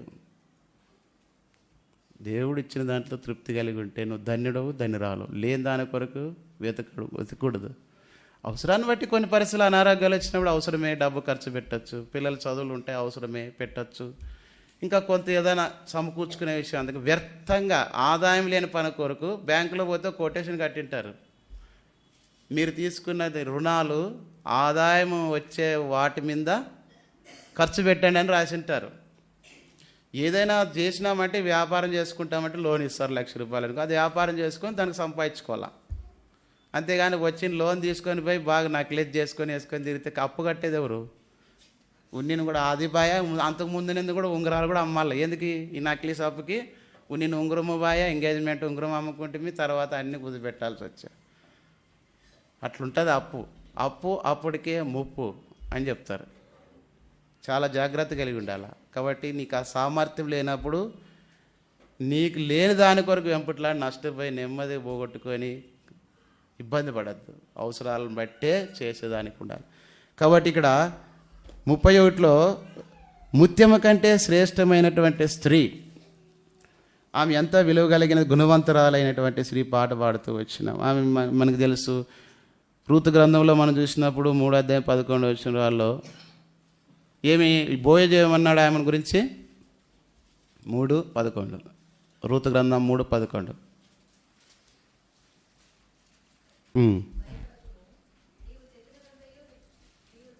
ఏమన్నాడు? నువ్వు యోగ్యురాలు. ఎవరు? బోయజోటే కాదు, ఏమో ఆయనతో కలిసి చేసుకుంటాడు కాబట్టి అన్ని మాటలు మాట్లాడినాడు అనేది కాదు. ఎవరు చెప్పినారు అదంతా? ఆ ఊర్లో జనాలంతా చెప్పినారంట. ఏం చేసినా, ఎందుకు యోగ్యురాలంటే నీవు నీ అత్తకు చేసినదంతయు నాకు తెలుసు. భర్తలు కోల్పోయినా మీ అత్తకి ఎంత లోబడి నువ్వు వచ్చినావో నాకు తెలుసు. కాబట్టి నువ్వు చాలా యోగ్యురాలవు. ఆమె గుణవంతురాలని, అందుకే ఆమె పేరు ఎవరు రాసినాడు? మత్తయి సువార్తలో యేసుక్రీస్తు వంశాలలో ఆమె పేరు వచ్చింది. ఆమె యోగ్యురాలే కాదు. కాబట్టి నీ పేరు జీవగ్రంథం మందు రాయబడాలా, లేదా సంఘములో కూడా అనేకలు నిన్ను గురించి. లూకా సువార్త 2వ మరియా గురించి చెప్పబడిన మాట, స్త్రీలలో నీవు ఆశ్రయించబడిన దానవు అని చెప్పాలి. చదవండి ఆ మాట. మొదటి అధ్యాయంలో చదవండి 42 చాలు. కాబట్టి అమ్మ, నువ్వు స్త్రీలలో మనల గురించి అలాంటి సాక్ష్యం వెళ్ళ. ఎవరు ఆ ఇంటిలో అమ్మ పలానాయమ కోడలు, పలానాయమ ఇలా, ఇవన్నీ సమస్యలు చాలా ఉన్నాయిలే, మళ్ళీ చెప్తే నాకు ఇబ్బంది అవుతుంది. అత్తలుగా ఉండాలా, కోడలు. అత్త తల్లిగా ఉండాలా. అత్త ఏం చేస్తుందంటే బిడ్డను చూపుతాను, కోడలను చూపుతుంది. అదే మీరే తెచ్చుకునే సమస్య. శత్రువులు ఎవరు కాదు ఇంట్లో, ఆడవాళ్ళే శత్రువులు. ఆ సీరియల్ ఏదో పెట్టినారు, ఏదో పేపర్లో చూసింటే ఏమన్నా గడసరి అత్త సొగసారి చూస్తున్నారా? ఇంకో పాట ఉండేది, అత్త లేని కోడలు ఉత్తమరాలంట. ఏంటికి ఇంకెవరు దండించేవాళ్ళు, ఏం చేసేవాళ్ళే. తర్వాత రెండో లైన్ ఏమో నాకు రాదు అది. కాబట్టి అట్లా ఉండకూడదు. అందరూ ఉండాలా, అందరిని ప్రేమించాలా. నేను చెప్పే ట్రిక్ చెప్తాను నాకు తెలిసిన జ్ఞానంతో. ఒకవేళ నీకు బిడ్డ ఉంటే 2 రోజులు ఉంటుంది, వారం ఉంటుంది, కానీ ప్రతి దినం ఉండేది నీ దగ్గర, నీ ఇంట్లో ఉండే నీ కోడలు. కాబట్టి ఎప్పుడు కూడా వాళ్ళతో నిర్లక్ష్యంగా ఉండకూడదు. కలిసి నీ బిడ్డ వారే ప్రేమతో కలిగి ఉంటే వాళ్ళు కూడా నేను ప్రేమిస్తాను. కొంతమంది ఉన్నారులే, వాళ్ళు కూడా చాలా తెలివైన వాళ్ళు ఉన్నారు, మనం ఏం చేయలేం దాని గురించి. ఇంకా అదే అయితే సాధ్యమైనంతవరకు విశ్వాసాలుగా మనం నేర్చుకోవాల్సిందంటే, ఆమె అనేది నా కుమారి, నయం అనింది నా కుమారి అనింది. బోయజు కూడా ఏమంటున్నాడు భార్యను? నా కుమారి. అంటే అర్థం ఏమంటే, మలయబ్బా ఆయన నా కుమారి అన్నాడంటే యూదుల భాషలో తండ్రి, కుమారి, కుమారుడా అనే పదాలు తప్ప వేరే రావు. మనలాకి అత్త, మామ, చిన్నైన, వదిన అనేవన్నీ ఉండవన్నీ వాళ్ళకి యూదుల భాషలో. కుమారుడా, కుమార్తె, తల్లి, తండ్రి, ఈ పదాలే. అందుకే ఎక్కడైనా వాళ్ళు ఆ భాష వచ్చినప్పుడు ఆ మాటలు రాస్తూ ఉంటారు. ఒకడు ఉండేవాడు స్కూల్లో, భారతదేశం నా మాతృభూమి, భారతీయులంతా నా సోదరులు అని ప్రతిజ్ఞ చేస్తాం కదా స్కూల్లో. వాడు అడిగేవాడు, కాదరా భారతీయులందరూ నా సోదరులు అంటే మనం పెళ్ళి ఎవరిని చేసుకోవాలరా?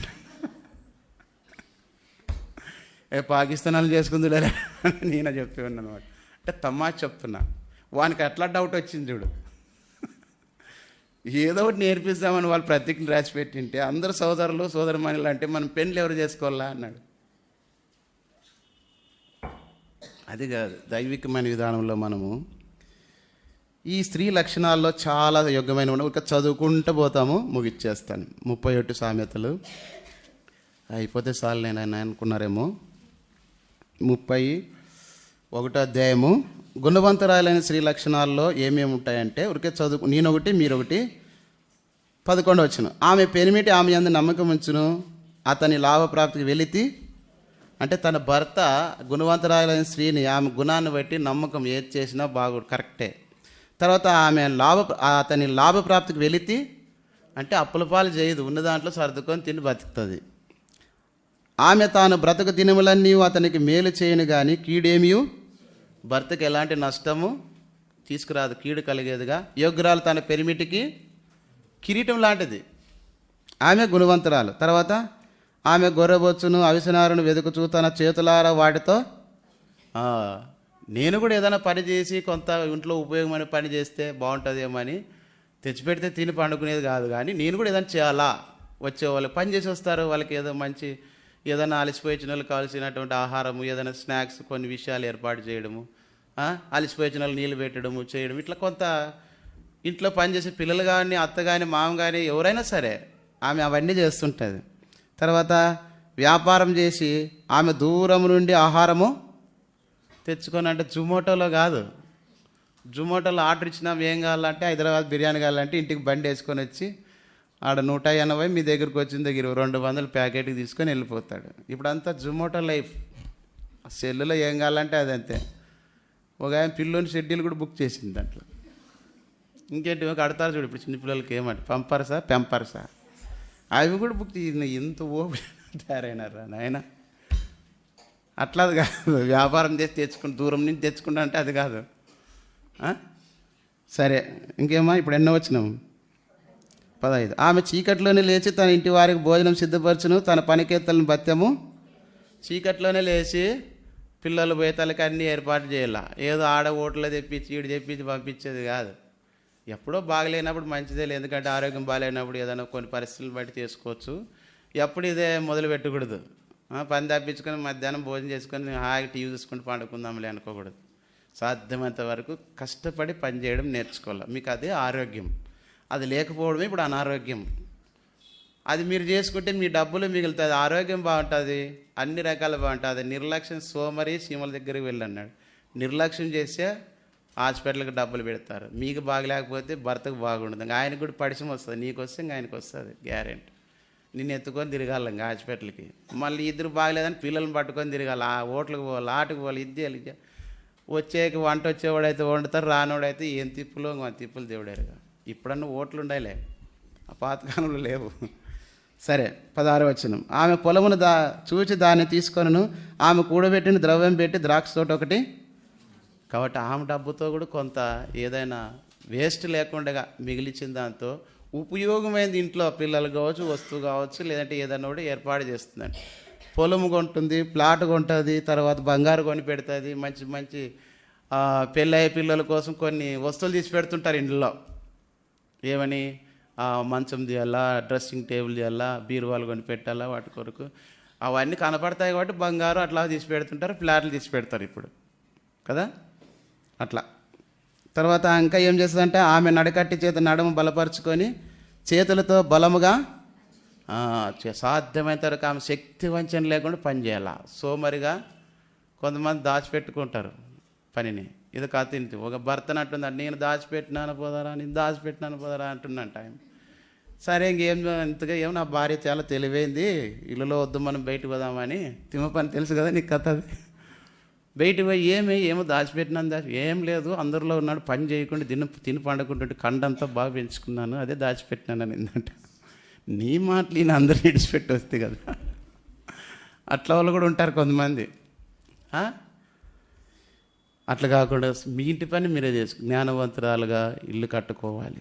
తర్వాత 18. తన వ్యాపార లాభము అనుభవించే తెలుసుకొనును, రాత్రి వేళ ఆమె దీపము. తర్వాత జ్ఞానం కలిగి ఆమె దీపము ఆరిపోదు, కుటుంబము వెలుగుతూ ఉంటుంది, అనేకులకు సాక్షార్థంగా ఉంటుంది అని అర్థం. తర్వాత ఆమె పంటను చేత పట్టుకొని తన వ్రేలతో కదురు పట్టుకొని వడుకును. అంటే పనులు కొంతమంది ఇది టైలర్ పని చేసుకుంటారు. ఇంకా కొంతమంది ఇంతకుముందు అవి ఏమి ఉండింది, అవి బుట్టాలు వేసేవాళ్ళు, ఇంట్లో చేసుకునేవాళ్ళు. అప్పుడు డబ్బులు వస్తాయి కదా, సాయిబులు చూసినారా, కనీసం 2-3 కేజీల పూలు దండలు కడుతుంటారు ఇంట్లో. ఎంత వస్తుంది అంటే 20 రూపాయలు కేజీకి కడతారు, అంతే. 60 రూపాయలు ఊరికే ఉండేవాళ్ళు, ఇంట్లో ఖర్చుకు వస్తుంది కదా. అట్లా కూడా చేసుకుంటారు. కొంతమంది ఇంట్లో కాడ 4-5 కలిసి స్వీట్లు మిక్చర్లు తయారు చేసి ప్యాకెట్లు తయారు చేసి అమ్మేవాడు అమ్ముతాడు, ఊరగాయలు తయారు చేసి రకరకాలుగా వ్యాపారం చేసుకొని బతుకుతుంటారు. అట్లా తెలుగుతో సంపాదించుకోవాలా, తెచ్చిపెట్టింది తిని పండుకోవడం కాదు. తర్వాత 20వ వచనం. దీనులకు తన చేయి చాపును, దరిద్రులకు తన చేతులు. ఎవరైనా బీదలు ఉంటే, వస్త్రాలు లేకపోయినా, వాళ్ళకి ఆహారం లేకపోయినా, వ్యక్తులు చూసి కనికరపడి అయ్యో పాపం అని తెలియకుండా వెళ్ళి వండేటప్పుడే కొంచెం ఎక్కువ వేసి వండాక అన్నం తినండాక అని అన్నం ఇచ్చిరాల. మనకు సరిపోయేది కరెక్ట్ గ్లాసులు వేసుకుని వండి వాళ్ళు తింటే ఏ రోజులు తింటే మనకు అయిపోతుంది అని అట్లా ఉండకూడదు. కొంచెమైనా ఎరువులకు పెట్టాలా. అందుకే అంటారు కాకి కూడా ముట్టుద్ది అన్న పూస చచ్చిపోయినాక అంటారు చూడు, అట్లుండద్దండి. కాకిగా తోటి ఉంది, అది తిందు కాకులంట్లో స్ట్రైక్ చేస్తుంది. బతుకున్నప్పుడు ఒక్కరోజు ముద్దు పెట్టలేదు, ఎవరు పోతుందంటే కాకులారా అని అది స్ట్రైక్ చేసి ఒక కథ పంపించినాడు వాడు. అట్లుండద్దండి. దేవుని పిల్లలుగా మనం దయా కనికరం కలిగి ఉండాలి లేని వారి విషయమై, అది దేవునికి ఇష్టమైన పని. తర్వాత తన ఇంటి వారికి చలి తగిలినని భయపడదు, ఆమె ఇంటి వారందరూ రక్తవర్ణ వస్త్రం ధరించిన వారు. అంటే అర్థం ఏంటంటే రక్షణ మారుమనసు పొందిన వారు. శత్రువు నా పిల్లలు ముడతాడనే ఆలోచన ఆమెకు భయం ఉండదు. కారణం ఏంటంటే ప్రభు ఆయన భద్రపరిచినాడు. నా ఇంటి చుట్టూ దేవుని కాపుదల భద్రతుంది. కారణం ఏంటంటే ఆమె ప్రార్థన చేస్తుంది. ఒక ఆయన యుద్ధంలో సైనికుడు పని చేస్తున్నాడంట, బుల్లెట్లు దింపుతున్నారు. అందరూ ఎవరు పోలేకపోతే కరెక్ట్ 12 అయితేనే ఒక సైనికుడు అన్నాడంట, అయ్యా నేను వెళ్తాను ఆయన కాపాడడానికంటే. అయ్యో నీకేం బుద్ధి ఉందా లేదా, పోతే చచ్చావంటే లేదు నేను వెళ్తానని వెళ్ళాడు. నీకు ఎందుకు వచ్చింది ఆ ధైర్యం అంటే, కరెక్ట్ ఈ టైంలో నా తల్లి ప్రార్థన చేసింది కనుక దేవుడు నన్ను కాపాడుతాడు అన్నట్లుగా పోయి ఆ సైనికుని ఆ శత్రు సైన్యం నుండి తీసుకొని వచ్చి కాపాడుతూ వచ్చినాడు. కాబట్టి యోబు ఇంటి చుట్టూ యోబు ప్రార్థన చేస్తుంటే శత్రువు ముట్టుకోకున్నాడు. అది దేవునితో అనుమతి తీసుకొనే సైతానుడు వచ్చినాడు కానీ సొంతంగా రాలేదు. మనకి ఏం లేదు, ఎవరు అనుమతి లేదు, డైరెక్ట్ వచ్చి ఇంట్లో పండుకుంటాడు. అప్పుడు చర్చి నుంచి ఇంటికి పోతే చాలుగా మీ విరోధన గర్జించి సింహాలు ఎవరు మింగదనా అని ఇంతవరకు సోఫా ఇడిచి పెట్టినావు, ఇప్పుడు వాడు పండుకుంటాడు ఇంట్లో. మనం పోతేనే సోఫాలో కదా.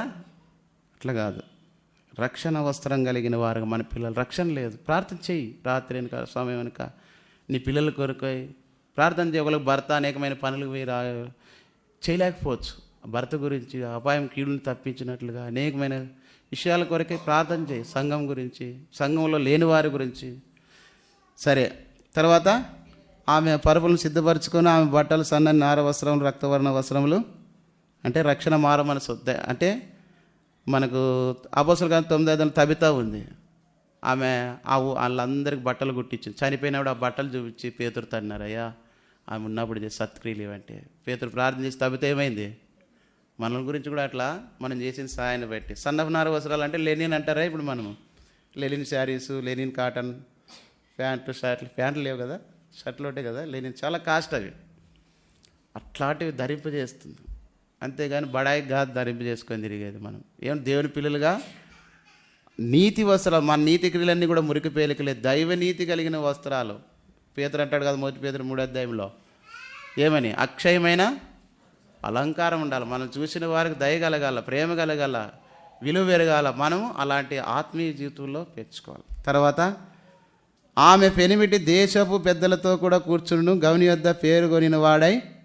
ఆమె చేసేదాన్ని బట్టి భర్తకి ఎంతో గౌరవం ఉంటుంది, యోగ్యురాలు తన పెనిమిటికి. కాబట్టి అందరూ కూడా పలానా వ్యక్తి మంచి వ్యక్తి, ఆయన భర్తకు లోబడి ఉంటుంది, అన్నీ చేస్తుంది, మంచిది, అట్లా ఉండాలా. ఊరు గౌన్లు చేద్దరంటే సమాజంలో ఎక్కడ కూర్చున్నా ఆమెను గురించి మాట్లాడతారు. ఆమె ఇంట్లో ఉన్న అతన్ని బట్టి భార్యను పొగుడతారు. తర్వాత ఆమె నారబట్టలు నేయించి అమ్మును, నడికట్లను వర్తకులకు అమ్మును, బలమును ఘనతయు ఆమెకు వస్త్రములు. ఆమె రాబో కాలం విషయమే నిర్భయముగా. కాబట్టి ఆమె బలము, ఆరోగ్యం అన్నీ ఉంటాయి. కాబట్టి రాబో కాలం ఏమైనా రాని పిల్లల గురించి కానీ అన్ని విషయాలు కానీ దేవుడు మా పక్షంగా ఉన్నాడు. యెహోవాయే మా ఆశ్రయదుర్గం, యెహోవా మా కాపరి, లేమి కలగదు, పచ్చిక గల చోట్ల నన్ను. కాబట్టి ఆ ధైర్యంతో దేవుని యందు ఉన్న వాళ్ళకి భయం లేకుండా జీవిస్తూ ఉంటారు. అట్లా ఉంటుంది ఆమె. జ్ఞానం కలిగి తన నోరు తెరుచును, కృపగల ఉపదేశం ఆమె. కాబట్టి ఆమె మాటలు కూడా ఎట్లుంటాయంటే జ్ఞానం కలిగి మాట చెప్పాలా లేదా అన్నట్లు ఉంటుంది. ఊరికే వస్తాయి లేదా అని చెప్పేసి నోరుంటే ఊర్లు గెలిచొచ్చు అని మాట్లాడేది కాదు. కొంతమంది నోరు ఎక్కువ ఉంటుంది, నోరు మంచిదైతే ఊరు మంచిదవుతుంది అని కూడా ఇంకో సామెత. మనం మంచోళ్ళ కాదా, మనం ప్రేమించేది, గౌరవం పెరిగేది ఒక్క నోరుతో నుంచే. నేను నిర్ణయం చేసేది నీ వ్యక్తిగతమైన జీవితం గురించి నిర్ణయం చేసేది ఉంటే ప్రాముఖ్యమైనది నీ నోరు గురించి. తర్వాత 27 ఆమె తన ఇంటి వారి నడతలు బాగా కనిపెట్టును, పని చేయకుండా ఆమె భోజనము. కాబట్టి ఇంటి వారి పిల్లల గురించి కానీ, తమ పిల్లలు ఎట్లున్నారు, ఏం చేస్తున్నారు, ఎందుకు ఏ టైంలో ఎట్లుంటున్నారు, కాలేజీకి పోయినా చదువులకు పోయినా ఇంటి పక్కలో ఉన్న ఏ రకంగా ఉండారా, భయం కలిగి ఉండారా, లేదంటే ఇష్టానుసారం తిరుగుతున్నారా, అదని చేయాలంటే ప్రార్థనలోన దేవుని మందిరంలో నడిపించినప్పుడు నీకు కొంతవరకు దేవుడు అన్ని విషయాల్లో సహాయపడుతుంటా. ఆ జ్ఞానం కలిగిన స్త్రీ, గుణవంతురాలైన స్త్రీ లక్షణాలు చెప్తున్నా. తర్వాత 28 ఆమె కుమారులు లేచి ఆమె ధన్యురాలందరూ. చాలామంది కుమార్తెలు ప్రతివ్రత ధర్మం అనుసరించి ఉన్నారు, కానీ వారందరూ నువ్వు మించిన దానవని ఆమె పెనిమిటిని ఆమెను భర్త పిల్లలు అందరూ కూడా పిల్లలు అంటారు మా అమ్మ మాకెంతో శ్రేష్టమైన విషయాలు నేర్పింది, అందుని బట్టే మేము సమాజంలో ఇప్పుడు గౌరవంగా ఉన్నాము. ఎందుకంటే నాకు తెలిసి ఎక్కువగా తల్లి పెంపకంలో ఉంటే పిల్లలు మంచిగా మారుతారు. బైబిల్లో కూడా సమయాలు వచ్చినా, మోషే వచ్చినా, చాలామంది భక్తుల సాక్ష్యాలు వచ్చినా, యేసుప్రభు దగ్గర కూడా ఎక్కువగా తల్లి కనపడుతుంది కానీ తండ్రి కనపడ్డాడు. కాబట్టి తల్లులు చాలా, అందుకే ఆమె జ్ఞానవంతురాలు తన ఇల్లు కట్టునని రాయబడింది. ఎందుకంటే భర్త గురించి రాయబడలేదు. ఆ చేతుల్లో మీలో చేతుల్లోనే ఉంది. అంటే ఇంటికి దీపము ఎవరు? ఇల్లాలు. ఇంటికి దీపం ఇల్లాలి. ఆ ఇల్లు బాగుపడాలంటే ఇల్లాలే, ఊడిపోవాలన్నా కూడా ఇల్లాలే. కాబట్టి అది మీ చేతుల్లో ఉంది. సంఘం కూడా మీ చేతుల్లోనే ఉంది, మీ కుటుంబం మీ చేతుల్లో ఉంది, మీ పిల్లల భవిష్యత్తు మీ చేతుల్లోనే ఉంది. ఎందుకు? యేసుప్రభుతో కూడా ఎక్కువ మంది ఎవరున్నారు సిలువ వేసినప్పుడు? ప్రభు అమ్మ మీకోసమే, నా కోసమే ఏడవద్దండి, మీకోసము. అయ్యగారులు లేరంతా. యేసుప్రభుని దించుకోయింది కూడా తల్లి మగ్దలేని మేరీ వాళ్ళు మాత్రమే దండింది. ఒక అరమైతే సేపు ఉన్నాడంతే. అంటే యేసుప్రభు దగ్గర కూడా చివరికి ఎక్కువ ఉండేది. కాబట్టి మీ పాత్ర చాలా ప్రాముఖ్యమైనది. ఇక్కడి నుంచి నిర్ణయం చేసుకోవాలా, నేను గుణవంతురాలుగా ఉండాలా. పేరు పెట్టుకుంటే కాదు, కొంతమంది పేరు మంచి పేరు పెట్టుకుంటారు, దానికి తగినట్లే ఉండరు. చివరిది ఏమంట, ఆమె పెనిమిటి కూడా ఆమెను పొగుడుతుంటాడు, అంటే గౌరవిస్తాడు. భార్య మాట కాదని కూడా చేయడానికి ఏది కారణం పెట్టి, నా భార్య మంచి ఆలోచన చెప్తుందని కొంతమంది భార్యలను అడిగి ఆలోచన చెప్తుంటారు. చెప్పినా కదా ఆయన, నేను ఒక ఆయన పోయినా మమ్మీ పైన కోటు కావాలా ఎవరంటే పోదన్న. పైకి పోయినాక అన్ని చూసి కలర్ అని చేరినాక ఫోన్ చేసినాడు ఇంటికి. 2000 అంటే ఇది చలికోటు తీసుకుందినా అని పారికి అడుగుతుంటే, నేను ఆమెను దోలకు రాకూడదా, నన్నేంటి దోలకు వచ్చినావా అని నేనన్నా. నీకు తెలుదబ్బా వాళ్ళ గురించి, మళ్ళీ డబ్బులు అన్నోటి ఎందుకు పెట్టిన ఉంటారు అది ఎట్లా అంటే, అందుకే నా అబ్బా ఒకటిసారి తోలుకొని రా అని చెప్పాను. అంటే కొన్ని విషయాలు చాలా మటుకు రేట్లు అడిగేది కానీ ఓపికతో సెలెక్షన్ చేసేది. మీకు అట్లా మళ్ళీ ఎక్కువ చేయకూడదు, తగినట్టుగా ఉండాలి. మాకు అంత ఓపిక లేదు, ఏదో 2-3 వేసి యాదవ ఓట్లా అని తీసుకొని పోతాం. చివరిది అందం మోసకరము, సౌందర్యము వ్యర్థము. యెహోవా యందు భయభక్తులు కలిగిన స్త్రీ కొనియాడబడును. చేసిన పనిని బట్టి అట్టి వారికి ప్రతిఫలం ఎదగను. గౌనులు యొద్ద ఆమె పనులు ఆమెను. కాబట్టి చేసిన పనిని బట్టి అట్టి వానికి ప్రతిఫలము.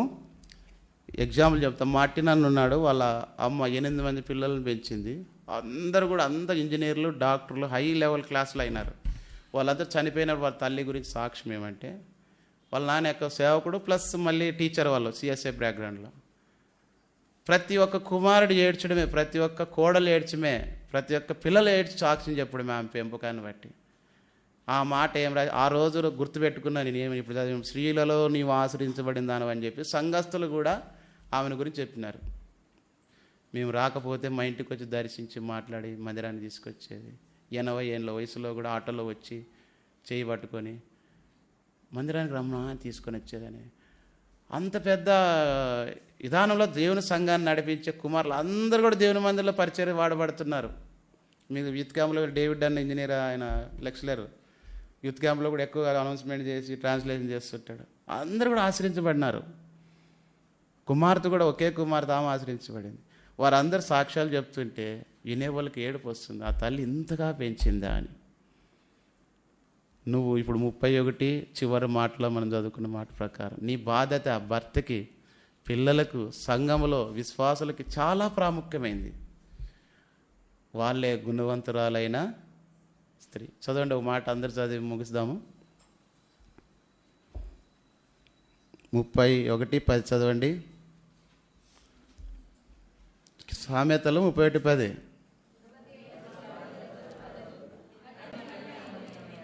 అమూల్యమైనదంటే విలువ కట్టలేరు. నేను చెప్తానే, చాలామంది ఇప్పుడు మా అమ్మ 10 ఏళ్ళైనా గుర్తు చేసుకున్నప్పుడల్లా నాకు బాధలు వేస్తుంది మా అమ్మని గురించి. ఎందుకంటే అంత ప్రేమించి అట్లా పెంచింది కాబట్టి పొద్దు మీకు పరిచయం చేస్తున్నాం. మోషేని తల్లి అట్లా పెంచింది కాబట్టి అంత జనాలకు అన్ని పనులు చేసినాడు. సమయంలో తల్లి పెంచింది కాబట్టి ఆ జనాలకు న్యాయాధిపతిగా ప్రవక్తగా ఉన్నాడు. నీ బాధ్యత నువ్వు ఏమిస్తున్నావు సంఘంలో కానీ నీ కుటుంబానికి కానీ. దేవుని కొరకై ఆ పిల్లలు చదివి గొప్పవారై డాక్టర్లుగా ఉండి ఎంతోమందికి సేవ చేస్తారు. డాక్టర్లుగా, ఇంజనీర్లై వాళ్ళ పనిలో వాళ్ళు సాయం చేస్తుంటారు. ఒక ఉన్నతమైన స్థానంలో పిల్లలు తీసుకొని వచ్చే బాధ్యత నీది. ఆమె గుణవంతురాలైన స్త్రీ, దేవుని యందు భయభక్తులు కలిగిన స్త్రీ కొనియాడ. ఆ రీతిగా దేవుడు మిమ్మల్ని సిద్ధపరచున్నట్లుగా ప్రభు సహాయం చేయకు. ఈ రీతిగా దేవుని వాక్య పిల్లలు మనం దేవుని వాక్యాన్ని మన హృదయంలో భద్రపరచుకొని ఆ రీతిగా ప్రభు కొరకై సిద్ధపడినట్లుగా సహాయం చేయం. మోకాళ్ళ మీదకి రండి. గుణవంతురాలైన ఘనమైన స్త్రీయే గొప్పది ఎంతో వెలగల ముత్యము కన్నా, గొప్పది ఎంతో వెలగల ముత్యము కన్నా. ఇంతవరకు దేవుని వాక్యం విన్నావు. దేవుడు ఏదో మాట్లాడుతూ వచ్చినాడో ఆ మాటలను తీర్మానం చేసుకొని దాని ప్రకారం జీవించడానికి సిద్ధపడు. దాని ద్వారా నీకు దేవునికి మహిమ కలుగుతూ వస్తుంది.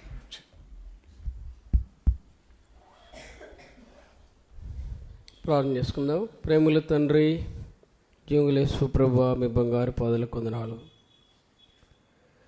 శ్రేష్టమైన ఈ రాత్రికాల ఫీల్డ్లో సామెతలు మొదటి అధ్యాయం ప్రభా, మరి 8 వచనాలు ఆధారం చేసుకొని ఆనాడు సొలొమోను తను తాను సిద్ధపరచుకొనొచ్చు అనేకులు సిద్ధపరచాలని ఆశిస్తూ ప్రభా, బుద్ధి జ్ఞాన విశేషాల్లో ఎక్కువైందో భయం కలిగి విశేషాల్లో ఏ రీతిగా ఉండాలని జ్ఞానం చేస్తున్నప్పుడు ప్రభా, ప్రవర్తన, నాలుక, వెంబడింపు, వీటన్నిటి బట్టి మా ప్రవర్తన తీరు చూసినప్పుడు మా నాలుకన, మా పెదవులు తండ్రి మేము కూర్చున్నప్పుడు లేచినప్పుడు ఎవరి గురించి మమ్మల్ని గురించి సాక్ష్యం పలుకుతున్నారు. మా పేరు తండ్రి నేను బయట ఉన్నప్పుడు లోపల ఉన్నప్పుడు ప్రభుని గురించి సాక్షి చెప్పగలరా? ఆనాడు ప్రభా, దానియేలును బట్టి, యోబును బట్టి, ఆనాకును బట్టి ప్రభా మీరు సాక్ష్యం, ఆనాడు సంఘం సాక్ష్యం రూతును బట్టి ప్రభా నీవు ధన్యురాలు ప్రభా. నా తండ్రి మాట తన జీవితంలో కూడా నేవిచ్చిబడినట్లు తాను సిద్ధపరచుకుంటూ వచ్చింది ప్రభా. తన ప్రవర్తన కాపాడుకుంటూ వచ్చింది. మరి మా జీవితంలో ఏ రీతికి జీవిస్తున్నాం? బోధ చేయొచ్చు, ప్రార్థన చేయవచ్చు, అది నాలో కూడా లేకపోతే ప్రభా అవమానకరమైన జీవితంలో జీవిస్తామని లేదా సాక్ష్యం కోల్పోతామని తెలియజేస్తూ వచ్చాం. ఆఖరిగా సామెతలు 31 అధ్యాయం, గుణవతి అయిన భార్య దొరుకుటారదు, అట్టేది ముత్యము కంటే అమూల్యమైనది అన్నావు ప్రభా. ఆ ప్రవర్తన తీరు, ఆ వెంబడింపు ప్రభా. సామెతలు 31:30 అందం మోసకరం, సౌందర్య వ్యర్థం, యెహోవాయందు భయభక్తులు కలిగిన స్త్రీ కొనియాడబడనన్నావు. కొనియాడదగిన స్త్రీగా, కొనియాడదగిన వారిగా ఉంటున్నామా? మనం పరీక్షించుకుంటే ప్రభా, అది సహోదరులుగా కుటుంబాలకి ఎట్లా జీవించాలన్నాడత్త. అతను బట్టి నయోమిని బట్టి రూతు నా కుమారి అన్నయ్య నన్ను పిలుస్తున్నప్పుడు బిడ్డగా నయోమి తన కుమార్తెగా రూతును స్వీకరిస్తూ వచ్చింది. అదే విషయాల్లో తన అత్తను ఆరితగా ప్రేమించింది. వృద్ధాపులు ఆమెను విడవనాడలేదు. ఈనాటి పరిస్థితులు తారుమారుగా సంఘములు కనబడుతున్నాయి. అది నా ఇంటిలో, అది మా కుటుంబాల్లో కూడా ఉన్నదని ఒప్పుకుంటున్నా ప్రభా. మమ్మల్ని బట్టి ఆ భయం లేదు, ఆ సాక్ష్యాలు లేవు. కనీసం పెద్దలకు గౌరవించుట, అత్తమ్మను గౌరవించుట, వారికి భోజన వసతులు పెట్టుట, వారి ఆరోగ్య విషయాల్లో జాగ్రత్తగా చూసుట, వృద్ధాపమందు నీ తండ్రిని విడనాడకము ప్రభా. ముదిమి వచ్చే వరకు వారిని పోషించవలసిన బాధ్యతలు తప్పయ్యా. మమ్మల్ని చూస్తున్నప్పుడు ప్రభా, మా కుటుంబాలు చూస్తున్నప్పుడు మరెంతో పెద్దలు ఏడుస్తున్నారు. ఈ విషయాల్లో ప్రభా మా సాక్ష్యాలు కోల్పోయాం. నన్ను కూడా క్షమించు, మమ్మల్ని కూడా క్షమించు. వారు ప్రేమించట్లేదు, వారిని గౌరవించట్లేదు. కనీసం వారి విషయాల్లో జాగ్రత్త చూసే జీవితాలు లేదు. ఆనాడు అట్లా వారు ఉండలేదు. ప్రభా వారిని ప్రేమించారు. అందుని బట్టి రూతు 3:10-11 బోయజు సాక్ష్యం చెప్పాడు. నీవు నీ అత్తకు చేసిందంతయో నాకు తెలుసు అన్నాడు. మా జీవితంలో సాక్ష్యం కావాలి. ఇది నేర్పించు. దీని విషయాల్లో కుటుంబం కలిగిన భర్తలు విషయాల్లో భార్యలు, అత్త కోడళ్ళ విషయాలు ఎట్లా ఉంటున్నారో వారి విషయాలకు నేను భయం పుట్టించు. యెహోవా యందు భయం అది పవిత్రమైనది అన్నావు. ఆ పవిత్రమైన భయం దయచి ఆఖరిగా పనులు ఎట్లా చేయాలి, కుటుంబాన్ని ఎట్లా పెంచాలి, ప్రార్థన ఎట్లా చేయాలి, వీటన్నిటి బట్టి సుసన్న తన పిల్లల విషయాలు జాగ్రత్త వహించడం బట్టి దైవజనులని తన కుటుంబంలో తీసుకొచ్చింది, తన పిల్లలు తీసుకొచ్చింది. మేము ప్రార్థించలేకపోతున్నాం, వారి విషయాలు జాగ్రత్తగా పెంచలేకపోతున్నాం. ఏలి వంటి కుమారుల మా ఇంట్లో ఉన్నారు. దుర్మార్గులు, తిరుగుబోతులు, దేవుని భయభక్తులు లేనివారు, ఇష్టానుసరంగా ప్రవర్తించేవారే మా కుటుంబాల్లో ఉన్నారు. అది ఇక్కడ 2-3 కూడి కనబడుతున్నాం తప్ప మిగతా వారందరూ కూడా ప్రభా ఎక్కడో తిరుగుతున్నారని ఒప్పుకుంటున్నాం. అలాంటి వారికి ఉండకూడదు. మా కుటుంబాలకు లోతైన సులుకర జరిగించు. ఇదిగో దేవుడు నాకు ఇచ్చిన పిల్లలు సియోనులో సూచనలు మాత్కార్చేవారన్నాడు ప్రవక్త. నేను నా ఇంటి వరకు సేవించదన్నాడు యెహోషువ. ప్రభా ఇంటికి రక్షణ వచ్చిందన్నావు. ఇవన్నీ కలిగి ఉండాలన్నప్పుడు మేము ఎట్లా చేయాలి? కష్టపడాలి, రేయింబల్లో సాక్ష్యం కలిగి ఉండాలి. వీటన్నింటిలో నన్ను మనకు సిద్ధపరచు. కొద్దిగా కఠినంగా హెచ్చరికలైన జాగ్రత్త కలిగి మేము ప్రవర్తిస్తూ అట్లు సహోదరులుగా తమ కుటుంబాలు కట్టుకుంటూ సామెతలు 14:1 జ్ఞానవంతులు తన ఇల్లు కట్టునన్నాడు, 3 రోజులు తన చేతులు తన ఇల్లు ఊడబెరకనన్నాడు. కట్టి కుటుంబాలుగా మనం సిద్ధపరచు. ప్రతివారు ఆ ప్రవర్తన కలిగి యజమానురాలుగా, కుటుంబానికి తల్లిగా, పోషకరాలుగా ఉండడానికి మమ్మల్ని సిద్ధపరచు. విన్నవారిలోని కాను తెరపెట్టు. వారి విషయాన్ని కృప దయచి వెలుచున్నాం. మిస్ అనేది మాత్రం రేపటి పరిచయాలు కూడా అంగీకరించము ప్రభా. వారి వారి బాధ్యతను, క్రమాన్ని నెరవేర్చేట్లు పరిచారకులుగా ఏర్పరచుకుని సిద్ధపరచు. అట్లా దూర ప్రాంతంలో తీసుకొచ్చిన వారు సోదరుడు ఆది, సోదరి విజయకుమారి వారు మరి తీసుకొచ్చారు. వారు కూడా తండ్రి తమ స్వస్థ ఇంటికి వెళుచుండగా వారితో కూడా కాపుదల దయచేసి క్షేమంగా వారిని సొంత గృహానికి చేర్చినట్లు సాయించి, శరీర బలితలు బట్టి ఉన్నవారు కూడా తాకము సంప్రస్వస్థ ఆరోగ్యం దయచి అట్లాంటి కృపగా ఉపయోగుకుంటూ ఇతని వాక్యం నీరుకట్టి పలావృతి తీసుకుని 30, 60, 90 అంతలుగా ఫలించడానికి సహాయం చేయమని తగ్గించుకుంటూ కృపకు మేమలో ఉపయోగుకుంటూ మా కొరకు త్వరలో తిరగని పరిశుద్ధనాన్ని బట్టి ఈ కొద్దిని పిల్లడికి వేర్చున్నాం తండ్రి. ఆమేన్.